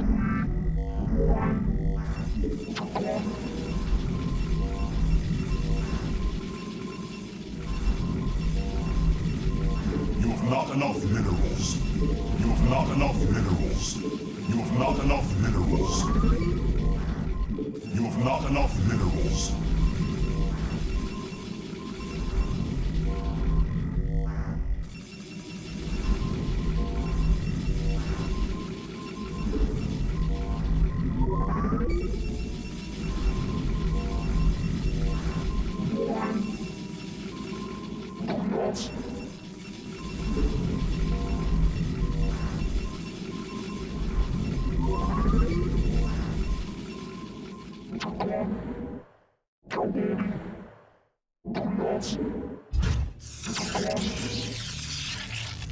You have not enough minerals. You have not enough minerals.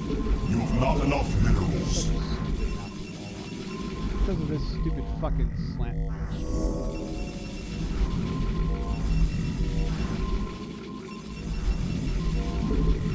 You must construct additional pylons.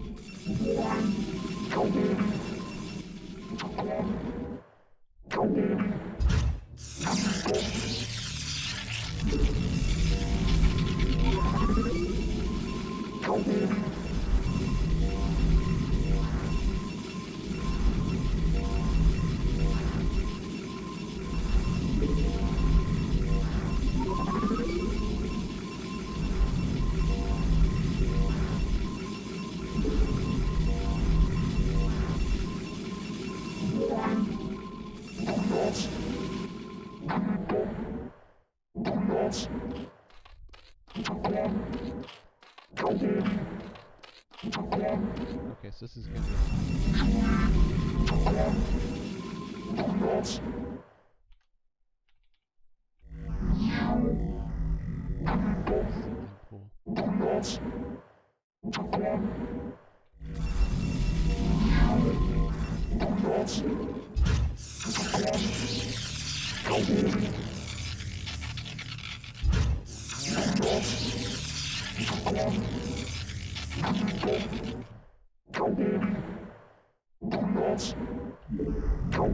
You have not enough minerals. there. Your warriors have engaged the enemy.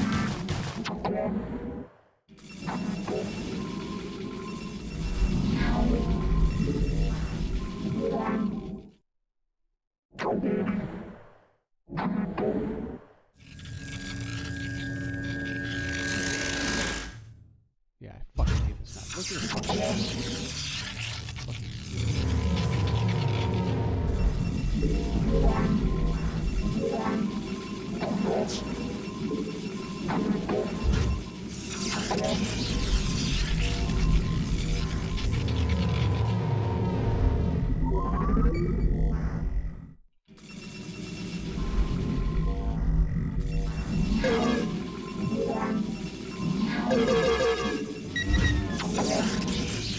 You must construct additional pylons.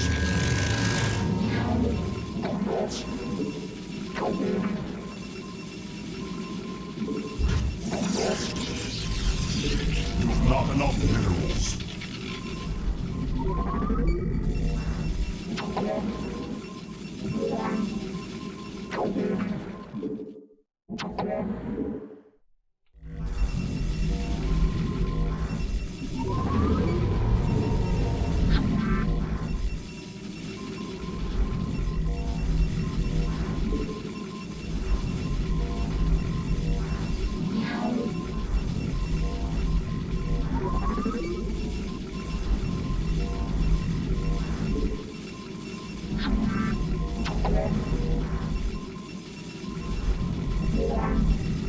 My life for hire.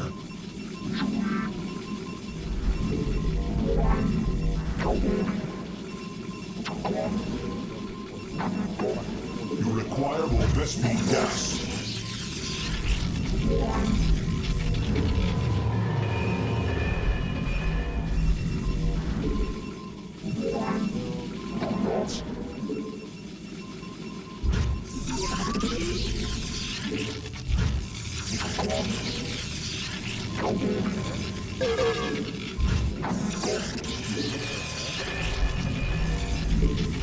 You've not enough to construct additional pylons. My life for not enough minerals.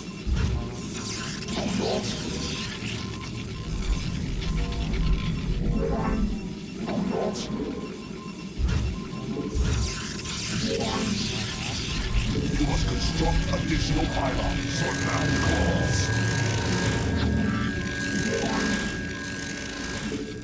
You must construct additional pylons.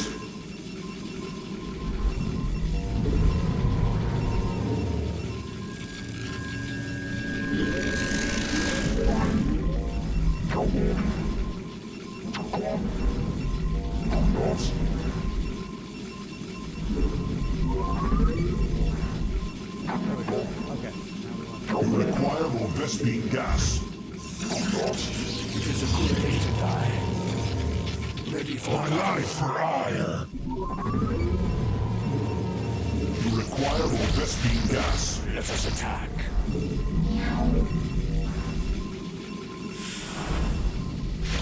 I stand ready.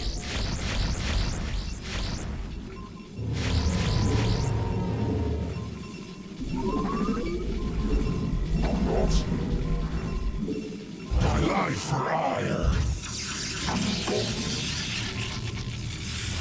It is a good day to die. Let us attack. Ready for battle. I thought ships in my way. Ah, at last.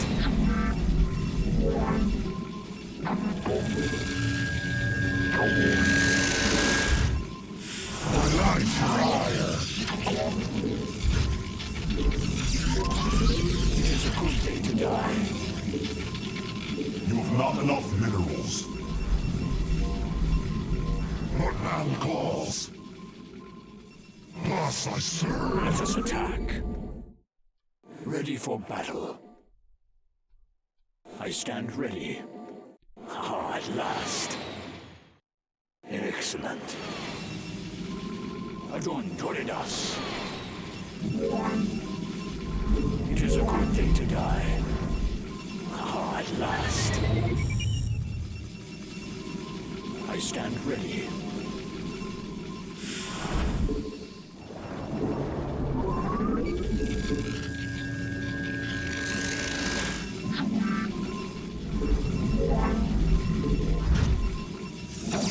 Upgrade complete.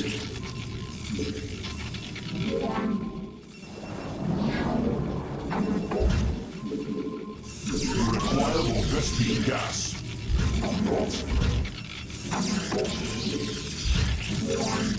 It is a good day to die. I thought ships in my way. Excellent. Ah, at last. You require more Vespine gas.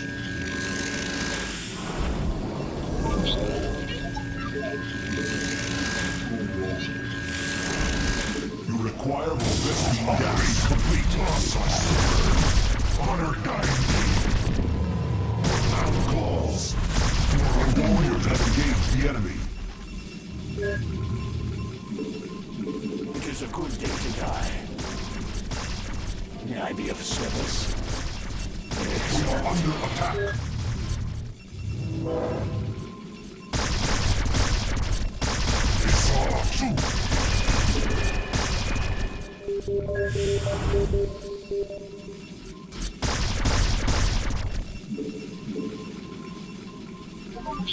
It is a good day to die. We are under attack. Battle. I thought ships in my way. I stand ready.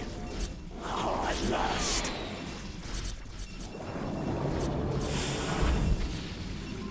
Upgrade complete. Let us attack. Adon Toridas. Ah, at last. Isa, us I serve. Honor guide me! Your warriors have engaged the enemy.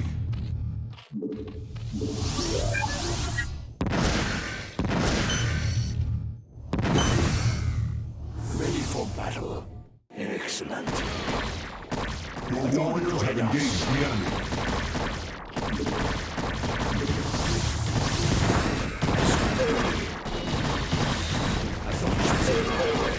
Your warriors have engaged the enemy. Ah, at last. I stand ready. Excellent. I have no idea how to play that build.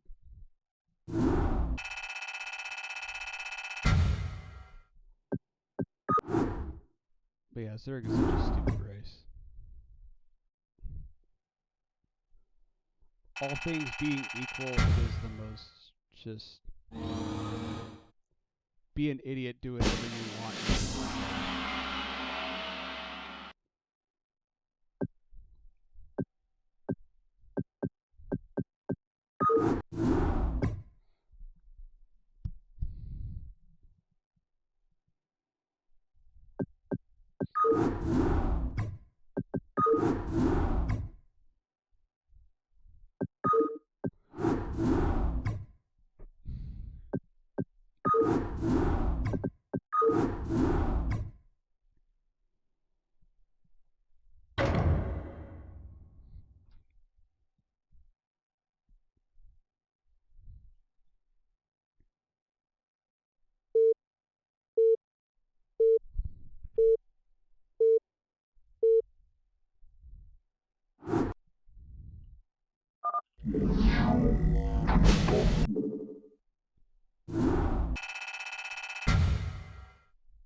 You have not enough minerals.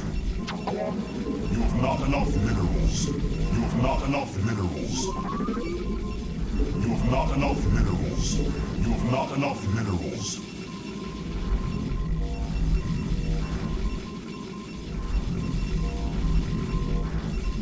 You have not enough minerals.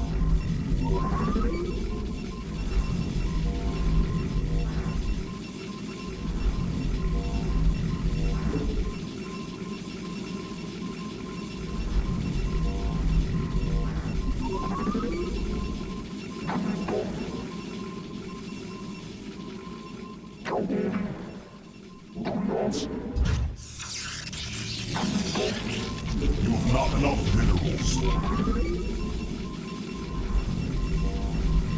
have not enough minerals. You have not enough minerals.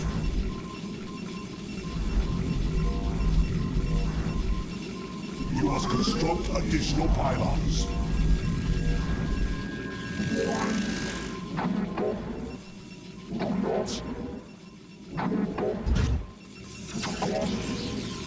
Okay.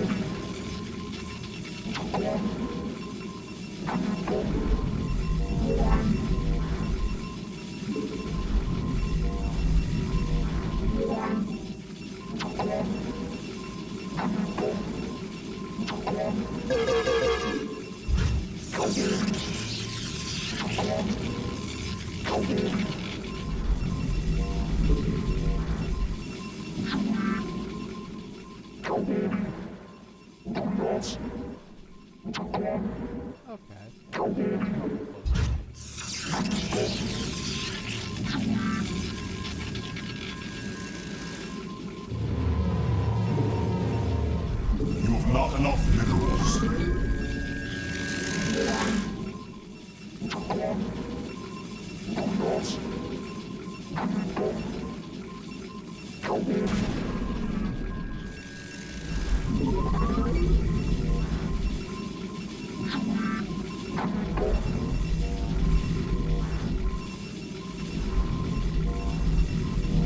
My life for hire.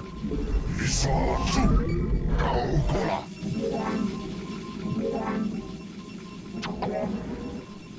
You have not enough minerals.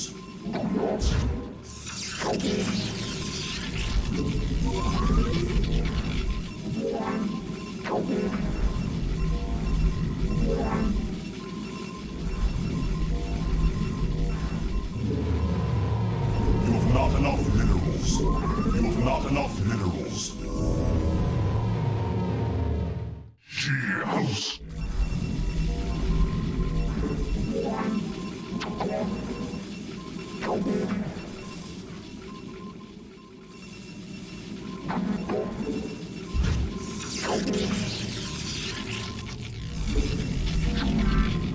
My life for hire.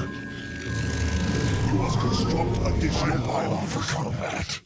Thus I serve. She house.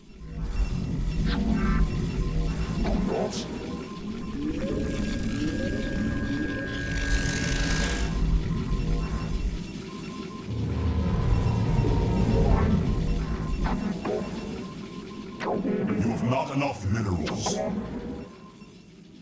My life for hire. Your warriors have engaged the enemy. She house. For a duel. She house. Fire guide me.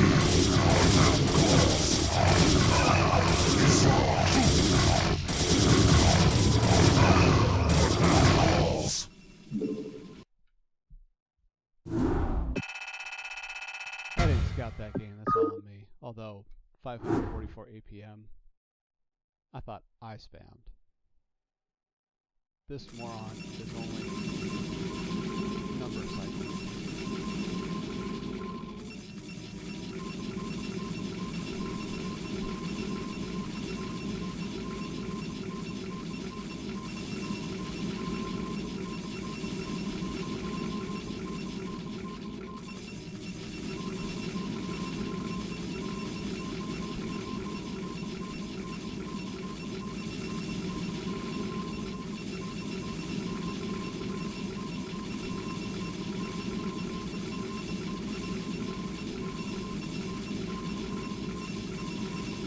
That was average APM.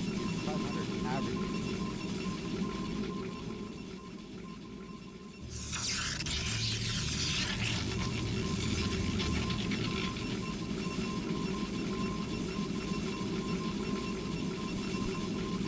But yeah, I screwed myself in this game because I forgot to scout on 10. So I had no idea where he was. I mean, he's part also. Doing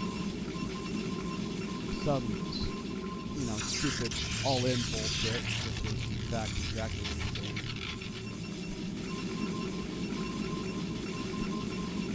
He's doing a 10-12 gate zealot all-in.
Yeah, at this level, at ERank level, There is not a single fucking Protoss in the world that actually plays a normal game. They all 2-gate, zealot all in. Every single one of them. Because I can win a game. It's a best of one. Look at me. I'm the best fucking player in the world. Look at me. I'm fucking mini. I can win a dumbass random best of one. Doing easy dumb bullshit.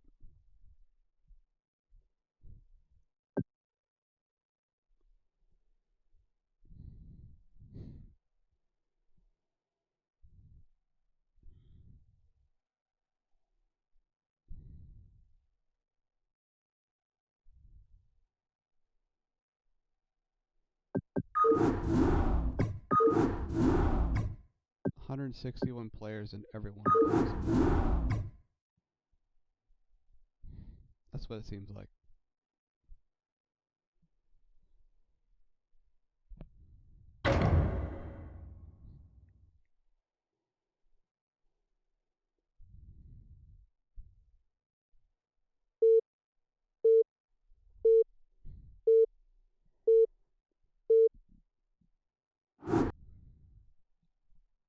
What?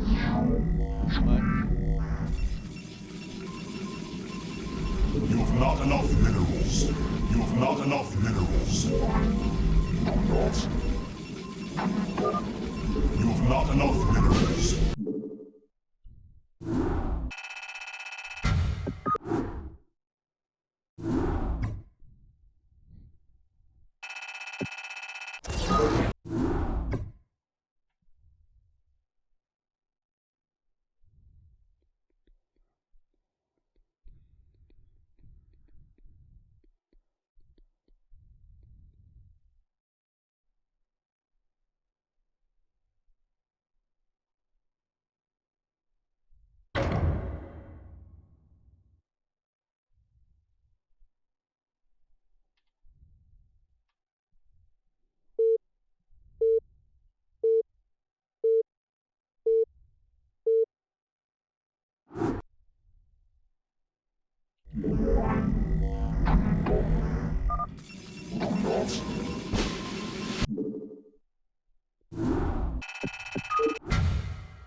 Oh, I was hoping this guy had a third equation for how much he loves StarCraft. I saw a change in one of the variables. I was like, oh my god. You have not enough minerals. You have not enough minerals. You have not enough minerals. You have not enough minerals. You have not enough minerals. You have not enough minerals. You have not enough minerals. You have not enough minerals.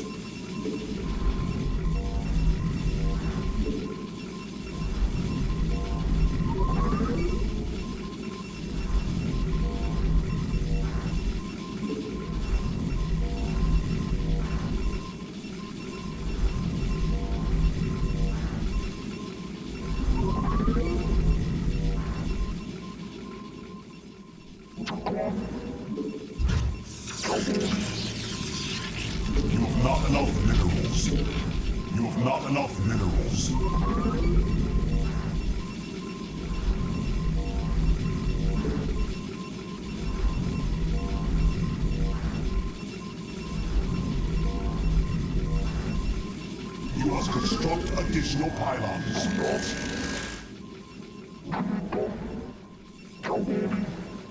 You have not enough minerals.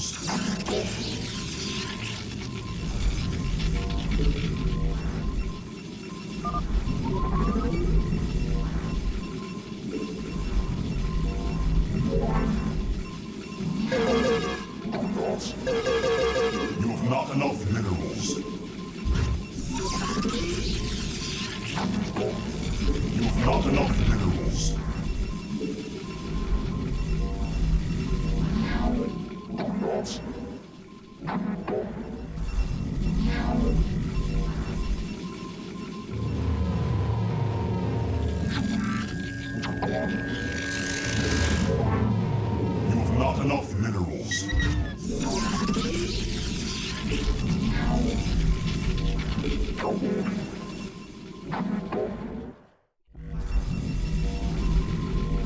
So he could be up here.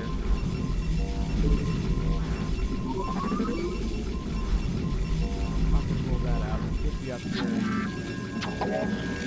My life for hire. I don't think he's below me. Because if he was below me, he would have found me. Yeah,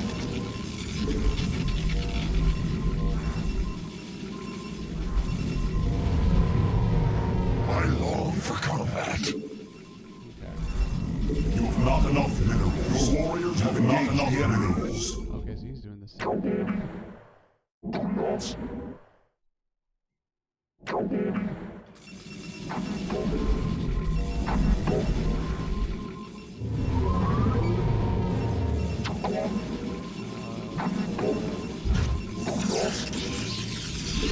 My life for hire. He's playing this stuff with us. Isatsu. I long for combat. She house. You must construct additional pylons.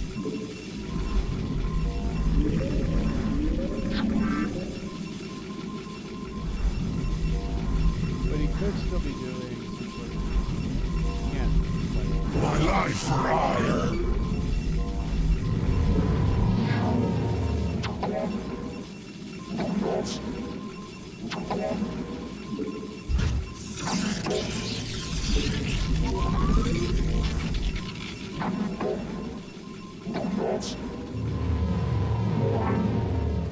Isatsu.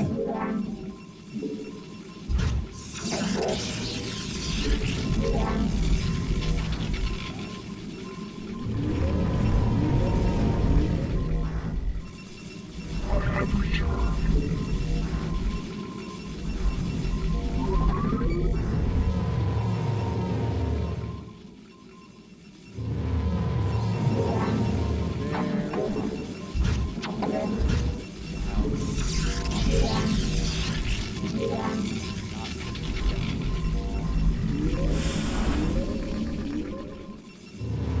You must construct additional pylons.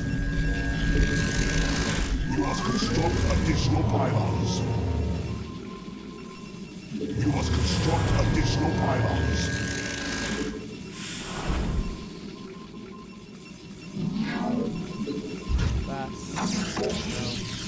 Your warriors have engaged the enemy.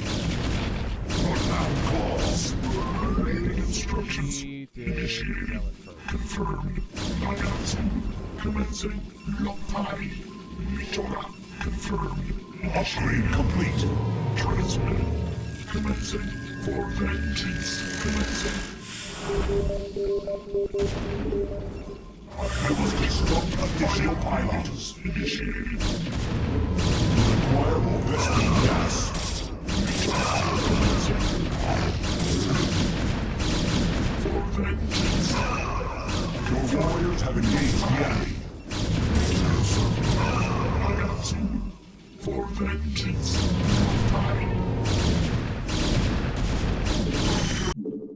Bullshit. I don't know what the fuck he did, but he felt like he didn't need to scout me.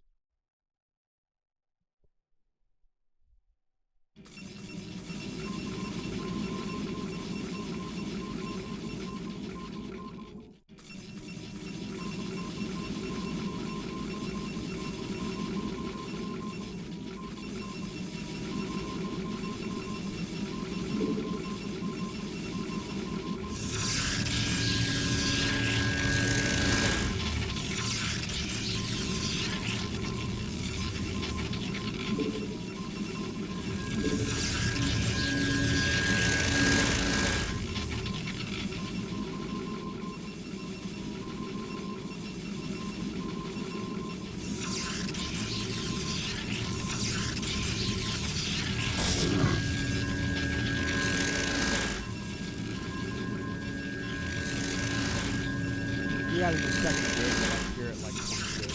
Yeah. There's no way if he had that many goons that early, he had to add a second gate really early, and then just pump goons non-stop.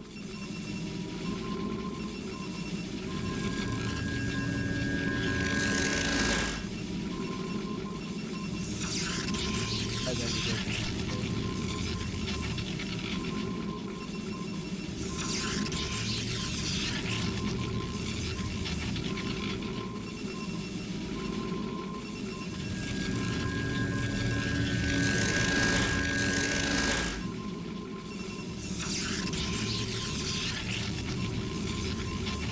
Now is he expanding or is he going to low?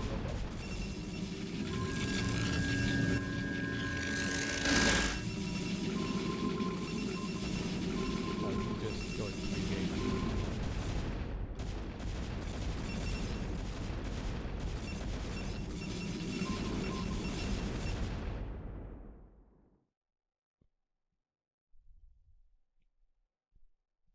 These are two wildly different fucking builds. And I can't seem to be able to deal with either of them. It's a 2-gate Zealot all in and a perfectly fucking B-rank executed 3-gate Goon range all in. Fucking stupid.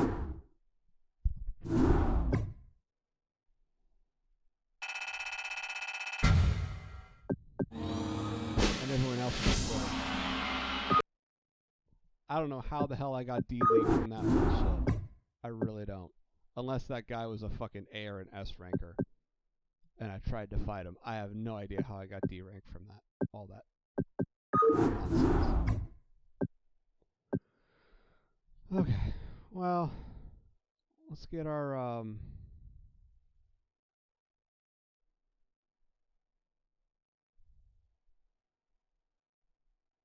let's get our other accounts qualified.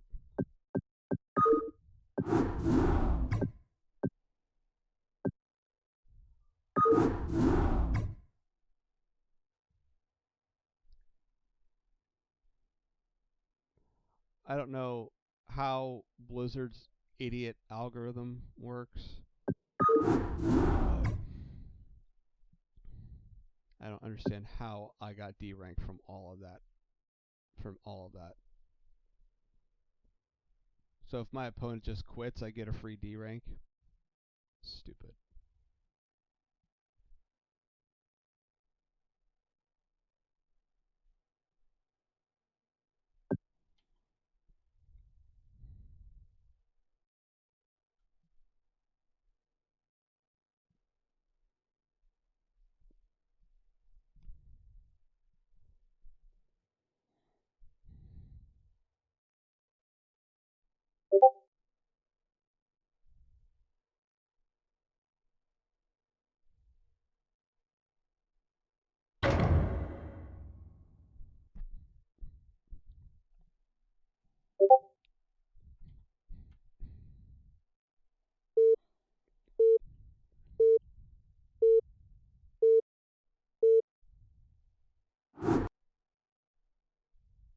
You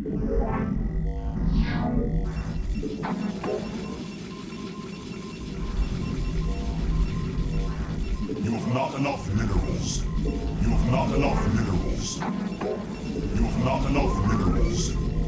You have not enough minerals.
not enough minerals.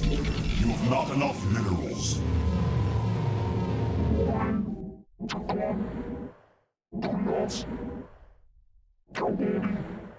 You have not enough. We are under attack.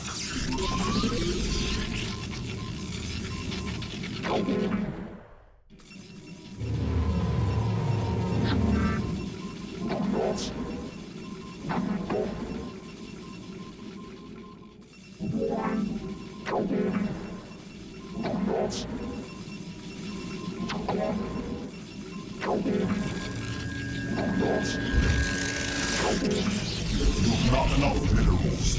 You have not enough minerals.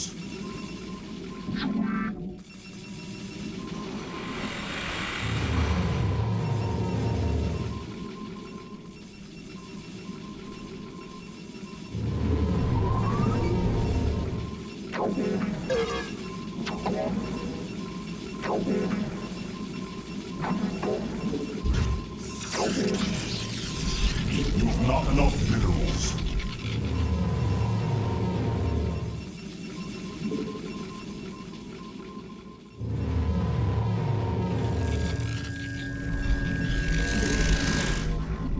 My life for hire.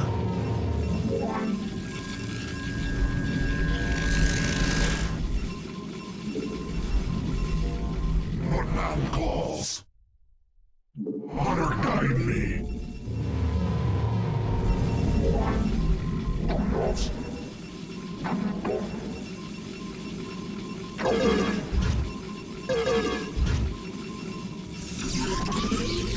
My life for hire.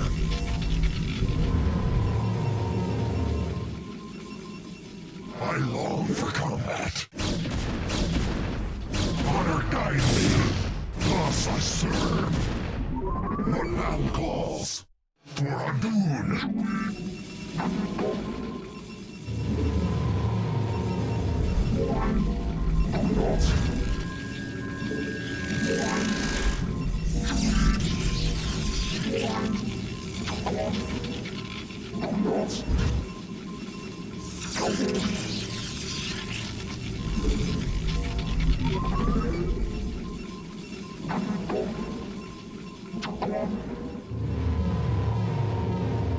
My life for hire.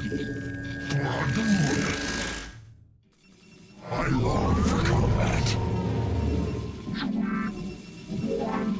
Your warriors have not enough the enemy.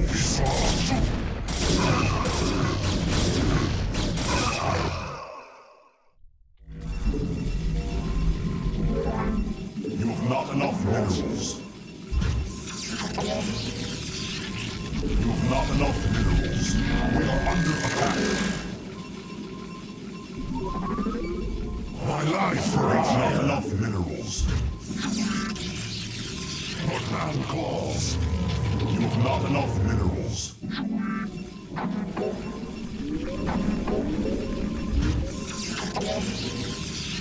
You have not enough minerals. We are under attack. Isatsu.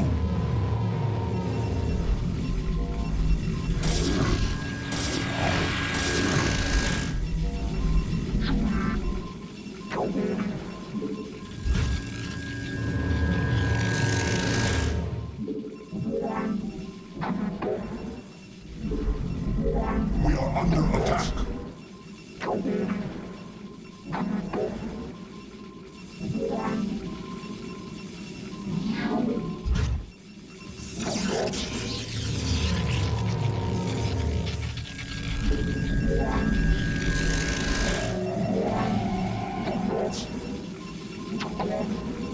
My life for not enough minerals. You have not enough minerals.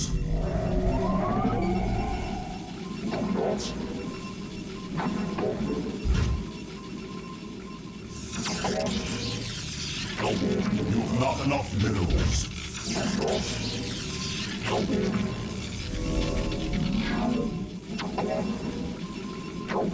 You have not enough minerals. You have not enough minerals.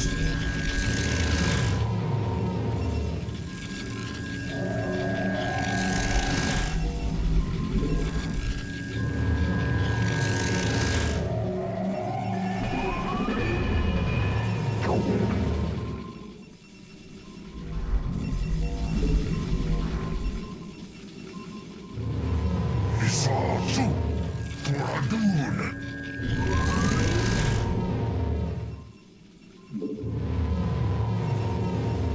You have not enough minerals.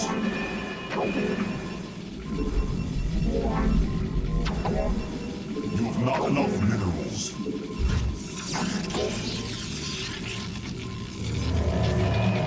Not enough minerals.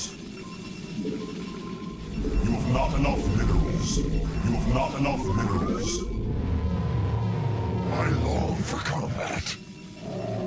Isatsu. Upgrade complete. House. Toradun.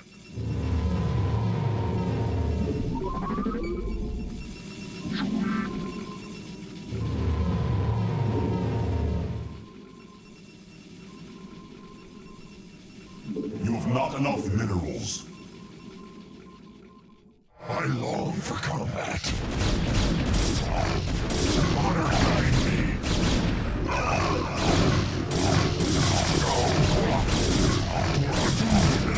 Honor guide me. My life for ire. Your warriors have engaged the enemy. My life for ire. What man calls?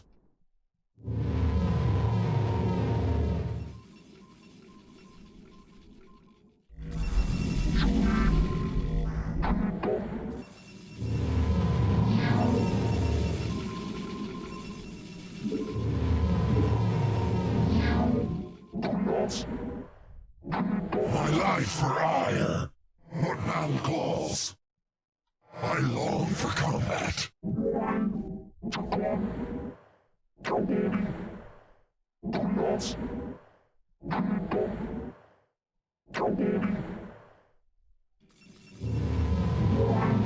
You have not enough minerals.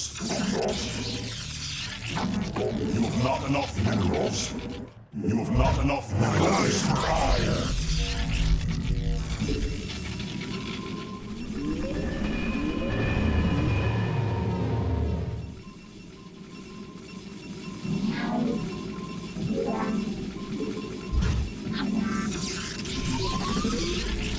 You have not enough minerals. What man calls?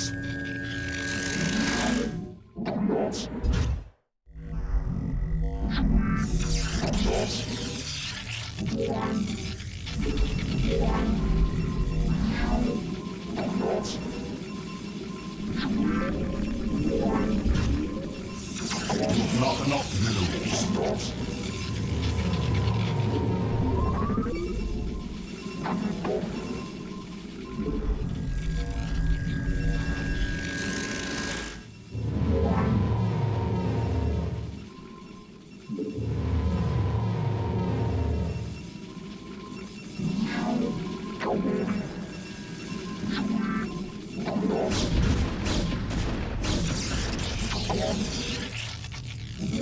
My life required.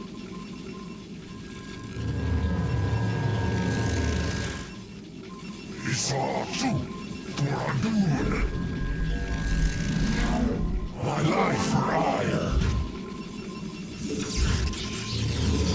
Not enough minerals.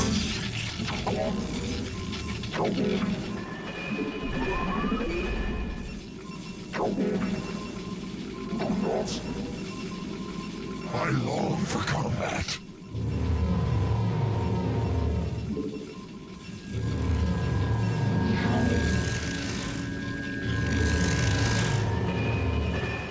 What man calls? Isatsu. What man calls?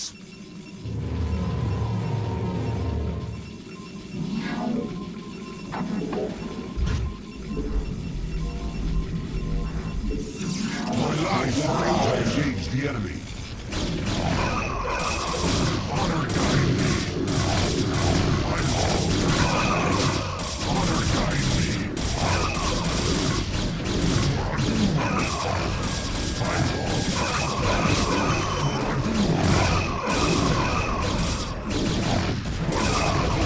Your warriors have engaged the enemy.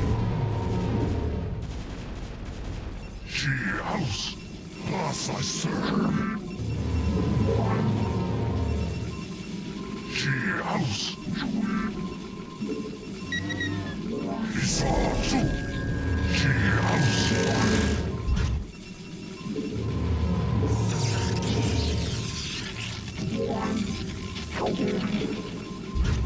My life for hire.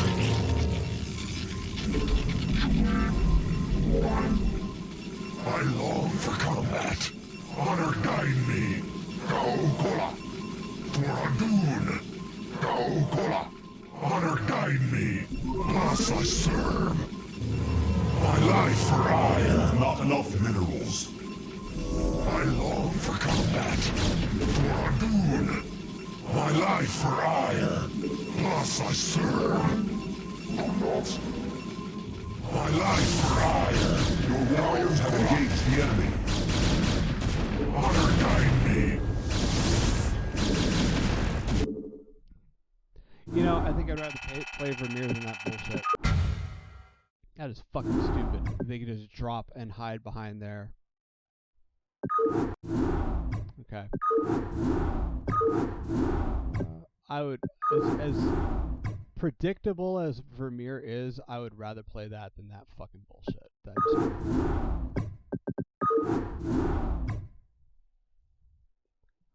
Fuck that map.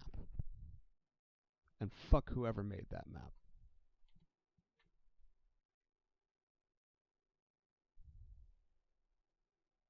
I mean that sincerely.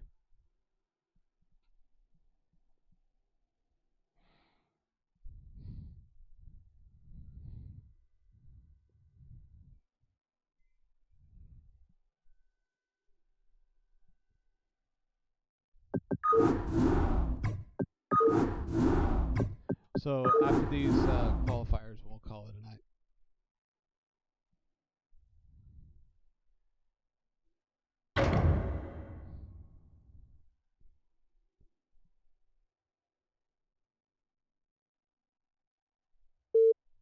Oh, great. Another idiot.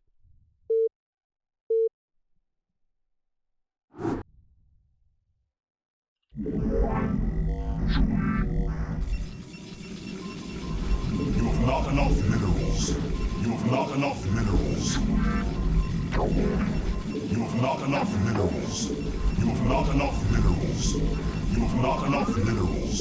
You have not enough minerals. You have not enough minerals. You have not enough minerals. You have not enough minerals. You have not enough minerals.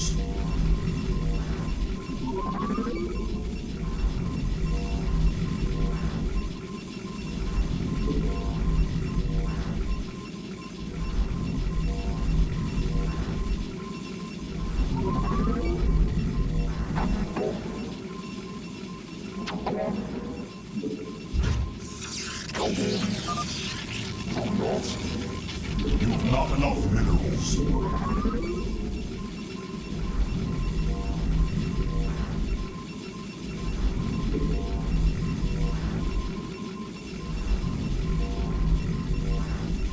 You must construct additional pylons. You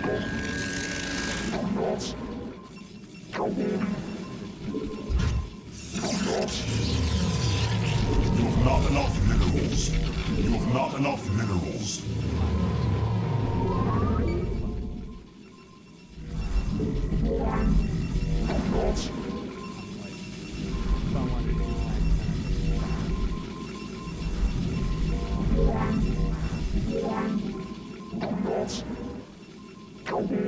And morons coming down on 8 pylons. You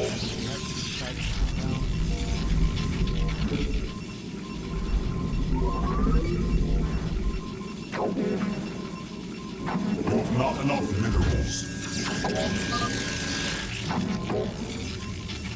That's right, bitch. You're not the only one with a pro-percent attack.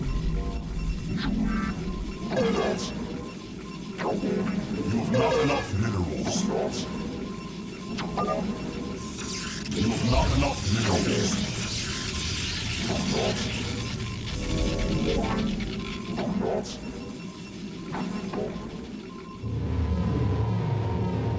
You have not enough minerals. We are under attack. Not enough minerals. You have not enough minerals. Matter to hold. Oh, that's awesome. You disrupt my economy, I disrupt yours.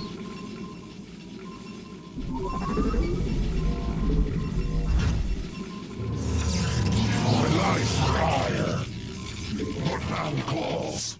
Thus I serve. Honor guide me. I long for combat. For Adun. We are under attack. For Adun. Thus I serve. Honor guide me.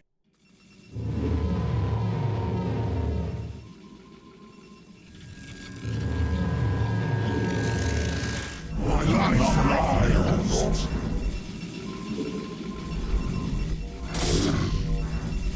We are under attack. Esau too. Thus I serve.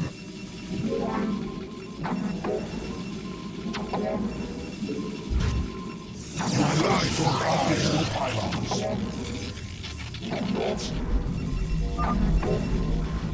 My life for hire. I long for combat. Our warriors have engaged the enemy.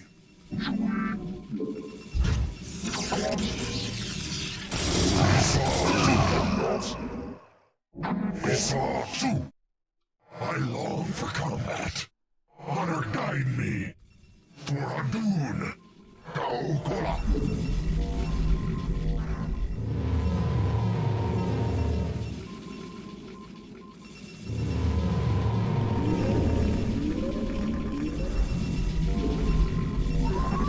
My life for hire. You have not enough minerals. You have not enough minerals.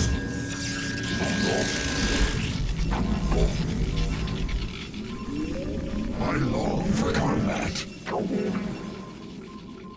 What man calls? Esau too. She house. You must construct additional pylons. You have not enough minerals.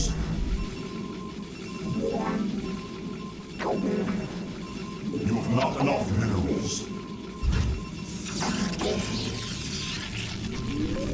You have not enough minerals. You have not enough minerals. You have not enough minerals. Esau too. Honor If I guide think me. you stand a chance to stay competitive, you have to think as stupid as is so good at playing as stupid. It's like, even then, you don't really have a chance because you're doing their own shit with them.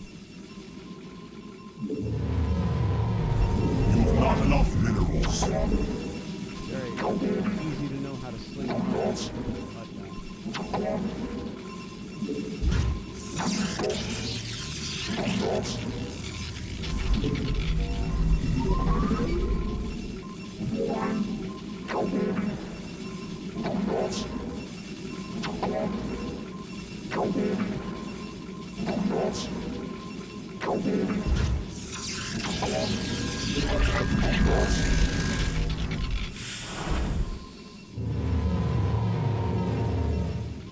Command initiated. Hostiles in for vengeance transmitted.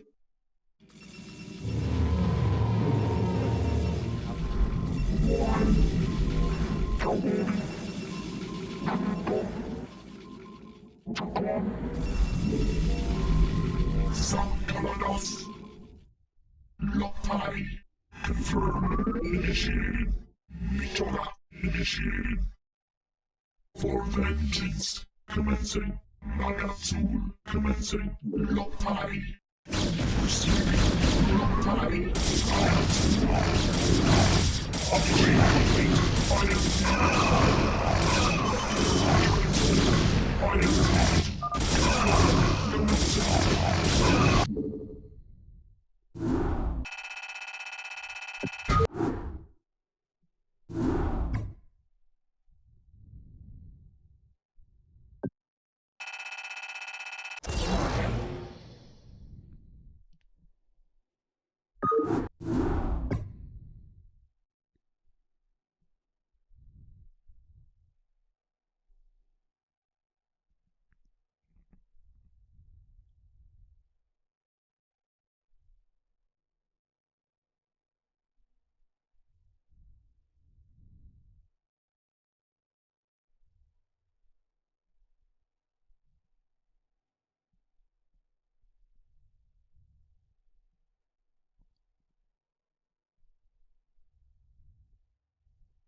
So yeah, so that game, the pylon, basically brought me back into the game.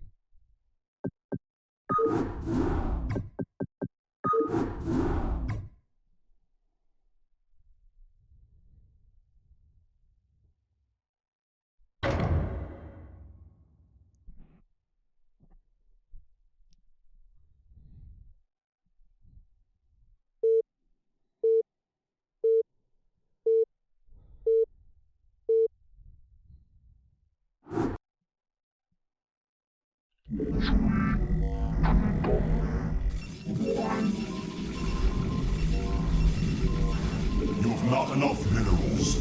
You have not enough minerals. You have not enough minerals. You have not enough minerals. You have not enough minerals.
You must construct additional pylons.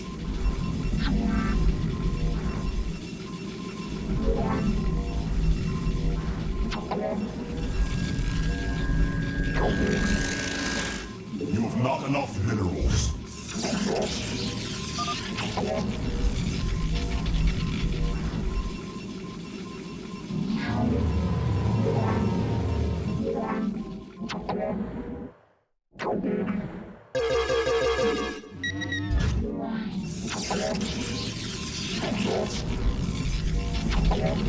Your warriors have engaged the enemy.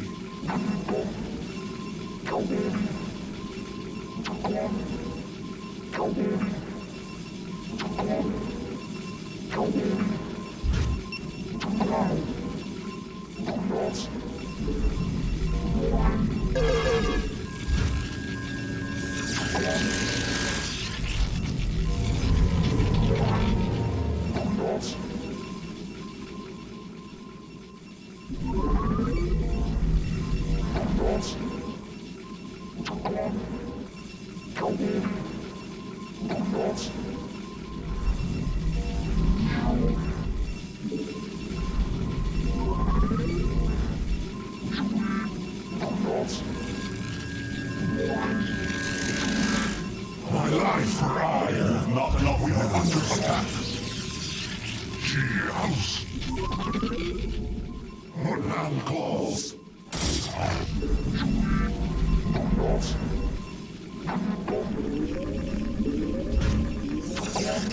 You have not enough minerals.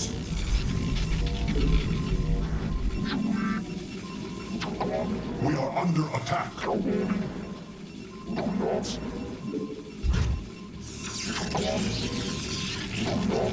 have not enough minerals. You have not enough minerals. You must destroy additional pylons.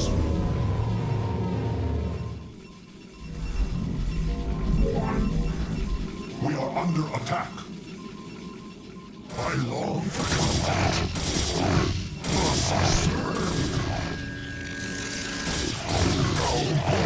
Thus I serve. Your warriors have engaged the enemy.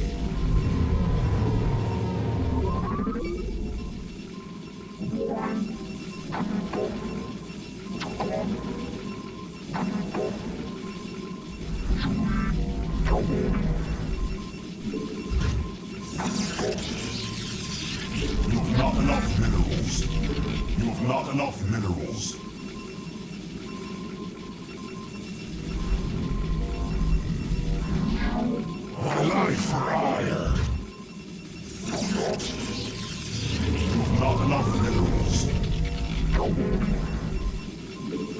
She house, honor guide me. I long for combat.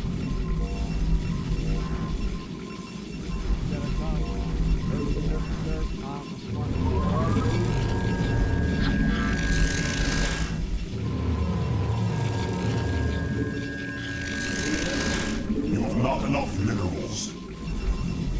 You have not enough minerals.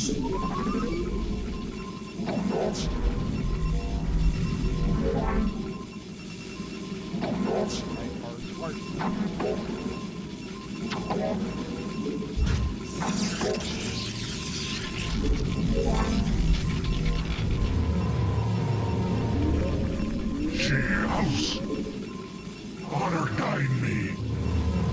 You must construct additional pylons.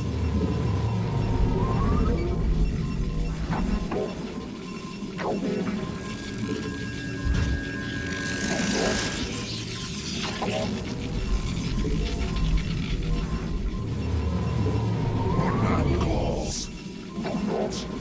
You have not enough minerals. You have not enough minerals. Land calls. Land calls.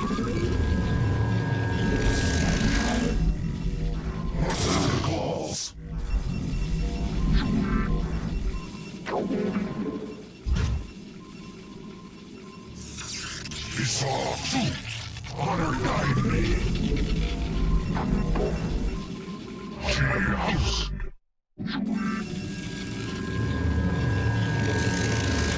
You have not enough minerals. You have not enough minerals.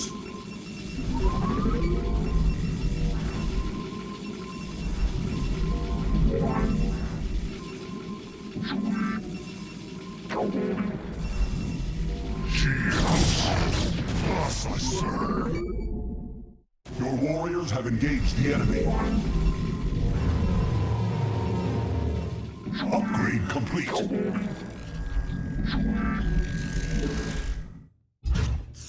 have reached the land claws. For our good. Some Kalados commencing.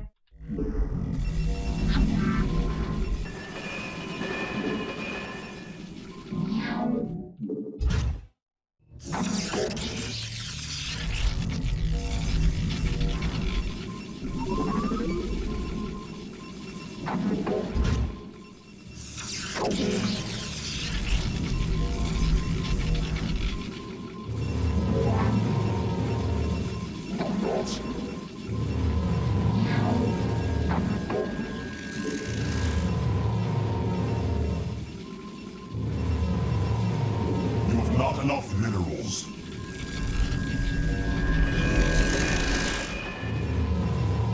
You have not enough minerals. Confirmed.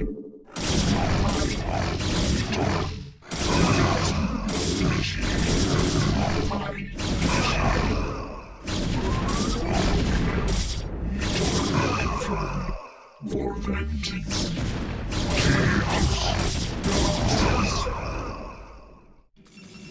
I have returned. Galaxos.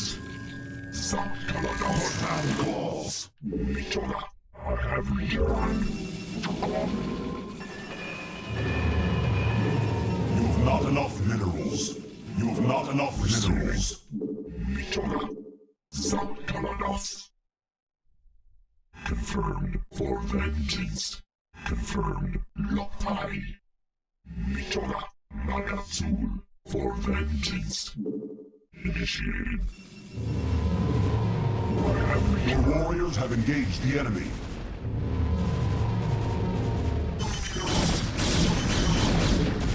Some Kalados Nagazul.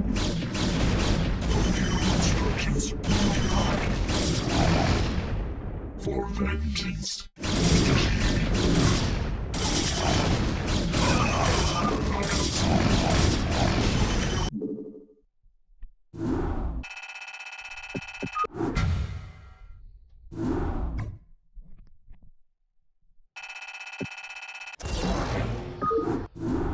I don't care how many times I have to play this idiot. I am doing my qualification matches.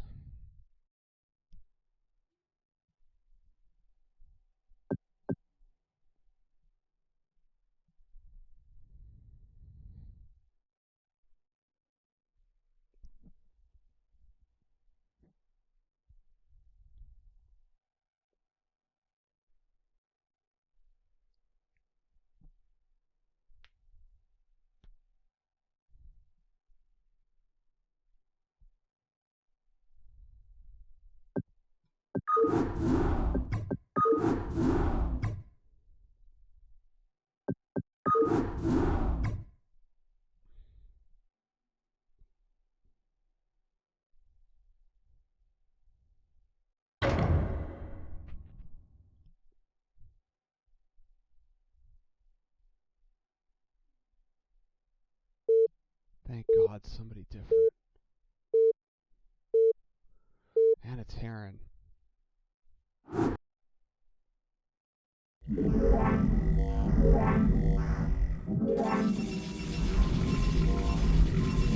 not enough minerals. You've not enough minerals. You've not enough minerals. You've not enough minerals. You've not enough minerals. You've not enough minerals.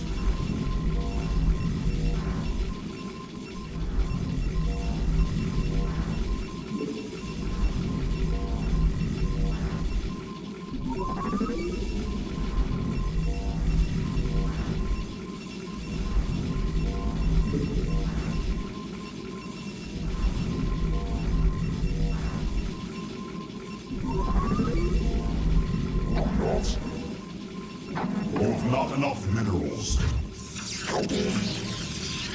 You've not enough minerals. You've not enough minerals.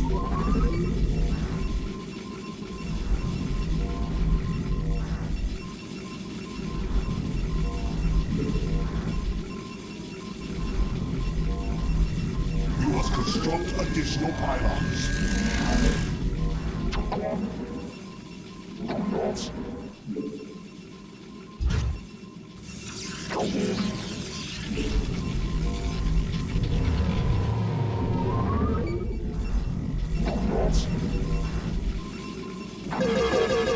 You've not enough minerals. You've not enough minerals.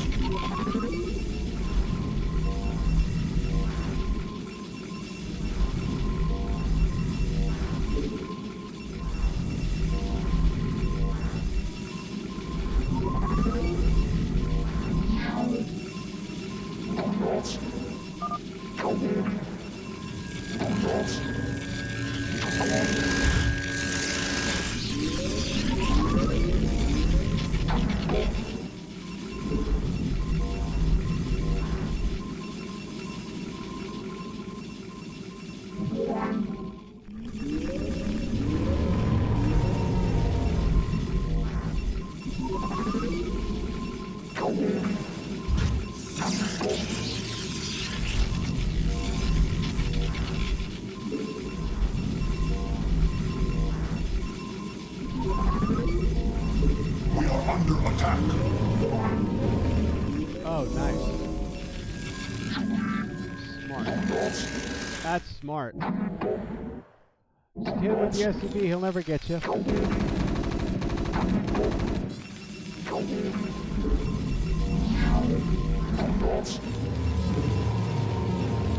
You've not enough minerals.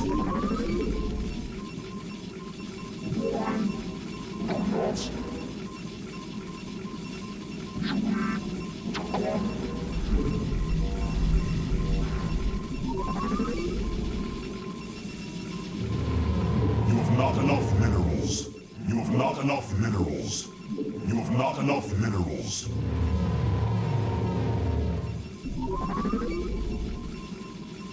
I have returned.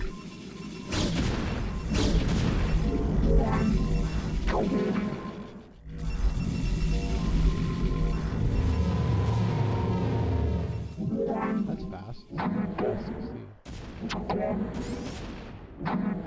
Transmitted. Awaiting instructions. I don't know what current players look like when they build see at 18 in a TVP. Do they think that do they think that when they see this, oh my god, it's called Nexus. I'm trying to get my competitive for vengeance. I don't know how to make a game about that thing.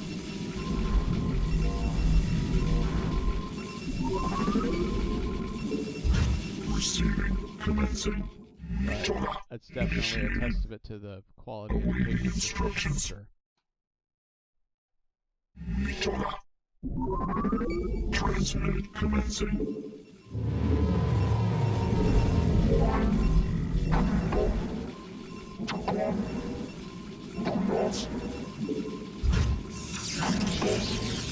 Transmit upgrade complete. Receiving, initiated. Item needed. Sangalanas for vengeance. Commencing, initiated. Commencing. Mitoga, Lopai. Mitoga, Agazul.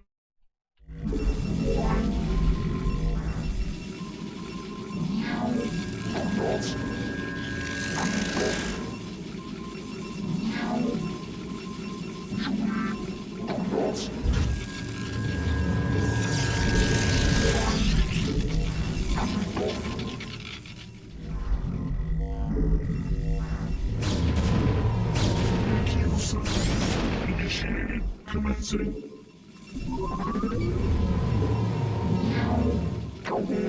You have not enough minerals.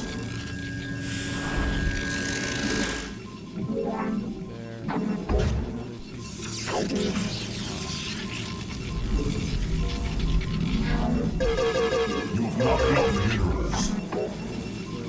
You have not enough minerals.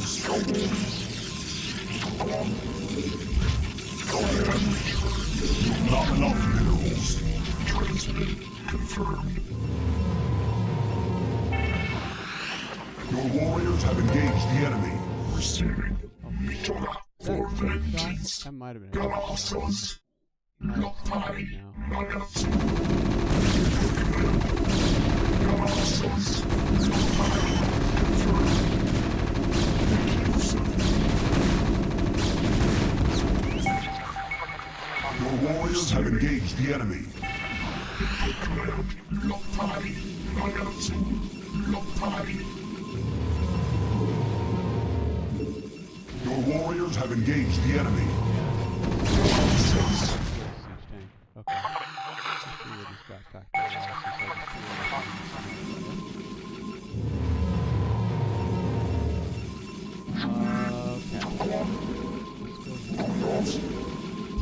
That.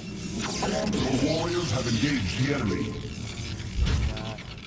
Nice. And a turret with. So he doesn't have a lot of tanks. That's probably the only thing he has.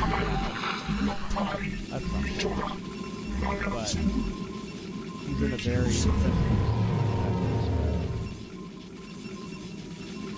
Rock TC Transmit commencing. I think this is my last match tonight.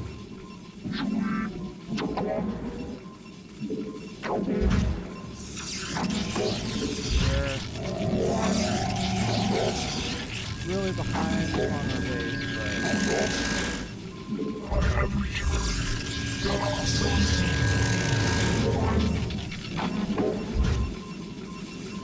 it feels like he's kind of low on his. I have returned. I am needed. Transmit. Receiving. Transmit. I am needed. Receiving. You require more Vespine gas. I have returned.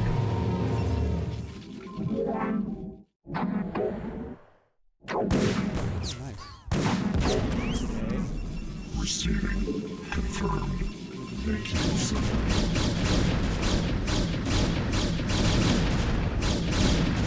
For vengeance. Transmit. Commencing. Your warriors have engaged the enemy. I have returned. I am needed. Nice. I killed his tanks. I didn't lose any goons.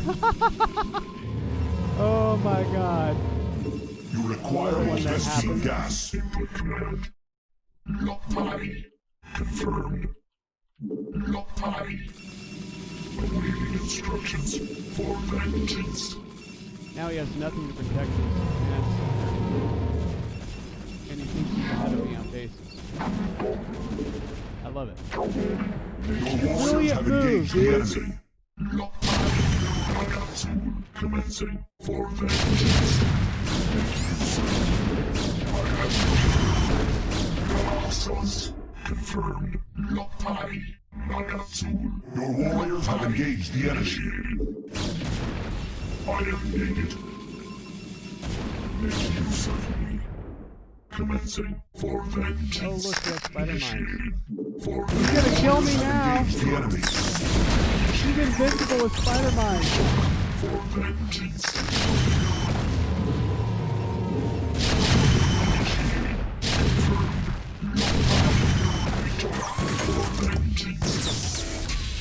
Your warriors have engaged the enemy. And his build makes absolutely no sense. I bet you if I look at three plays, absolutely no sense. You require more Vespine gas. You require more Vespine gas. Engage the enemy. I'm playing live from through right now. I have returned.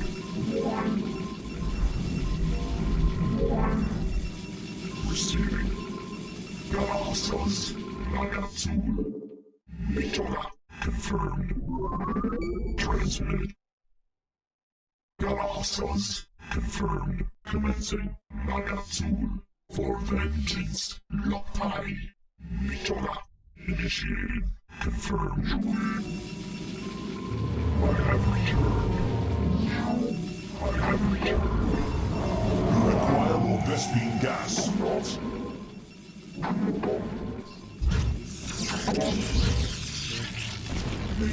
You're looking invincible because, For vengeance. Initiated.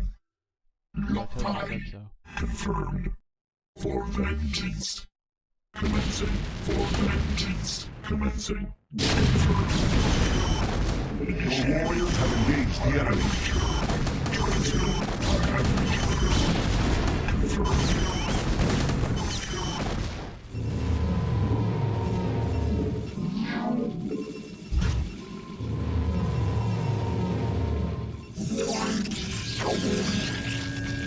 I am needed. Way behind me. Instructions. Commencing. I have returned.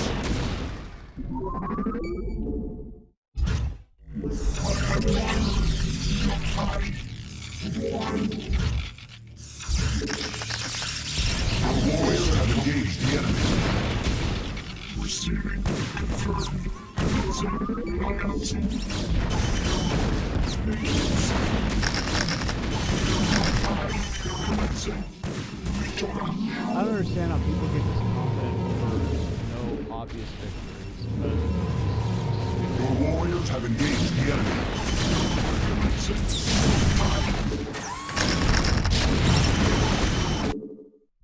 This build was not a build, this was not a thing, and this guy is just confident for no fucking reason. I hope this is my last fucking game. I hate playing against stupid idiots. I really do. I'm fucking tired of this stupid after stupid.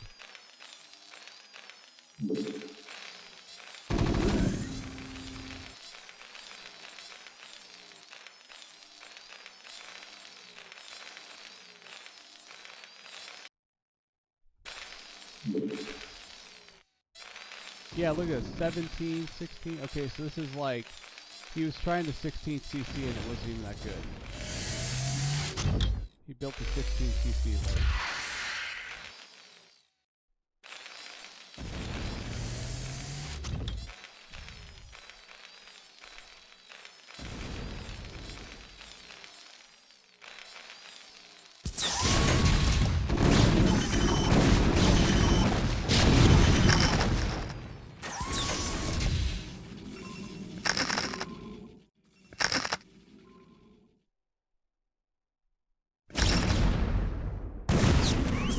he puts a mine there.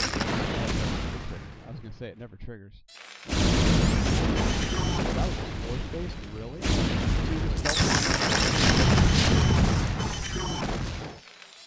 I need to hit down here. If I had a hit down here, I could have done so much damage with these goons instead of always trying to hit them here. Okay. I need to explore more of the map.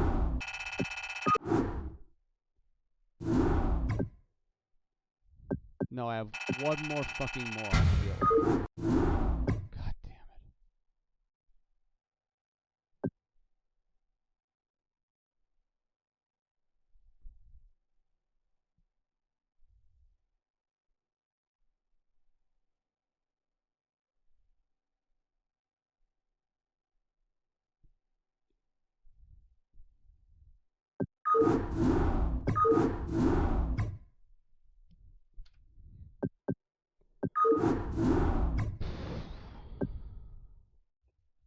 This is so stupid. Okay. One more freaking game. Here we go.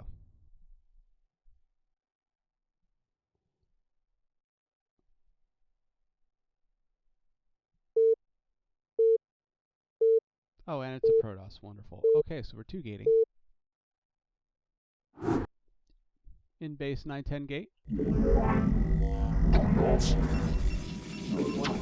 Split too, which is fucking great. You have not enough minerals. You have not enough minerals. You have not enough minerals. You have not enough minerals. You have not enough minerals. Exactly how you want to fucking start any match is what I just did.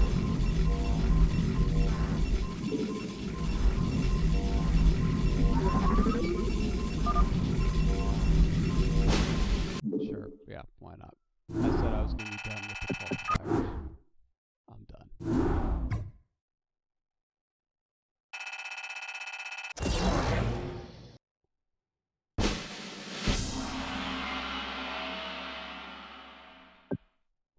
I don't understand. I won 3 and lost 2 and I got D, and I won 3 and lost 2 and I got E. The only thing I can think of is that I faced like an A-ranker who's smurfing, and that's why I got D, because I didn't like die right away. Alright. Well, that is enough StarCraft for me for tonight. Yeah, so thank you for tuning in. Rock, my friend, thank you for showing up, hanging out, and for the support with the follow. Steam Next Fest is coming up this week. It is from February 5th to February 12th. That is starting tomorrow. So go ahead, if you haven't done so yet, send Stormgate some love. Go and wishlist them on Steam, and yeah, hope you get a chance to check it out during Next Fest.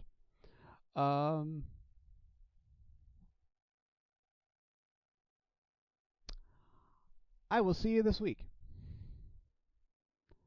Till next time, stay safe, take care, have a wonderful day, wonderful week, and thank you for watching. Thank you for supporting RTS. We will see you again very soon.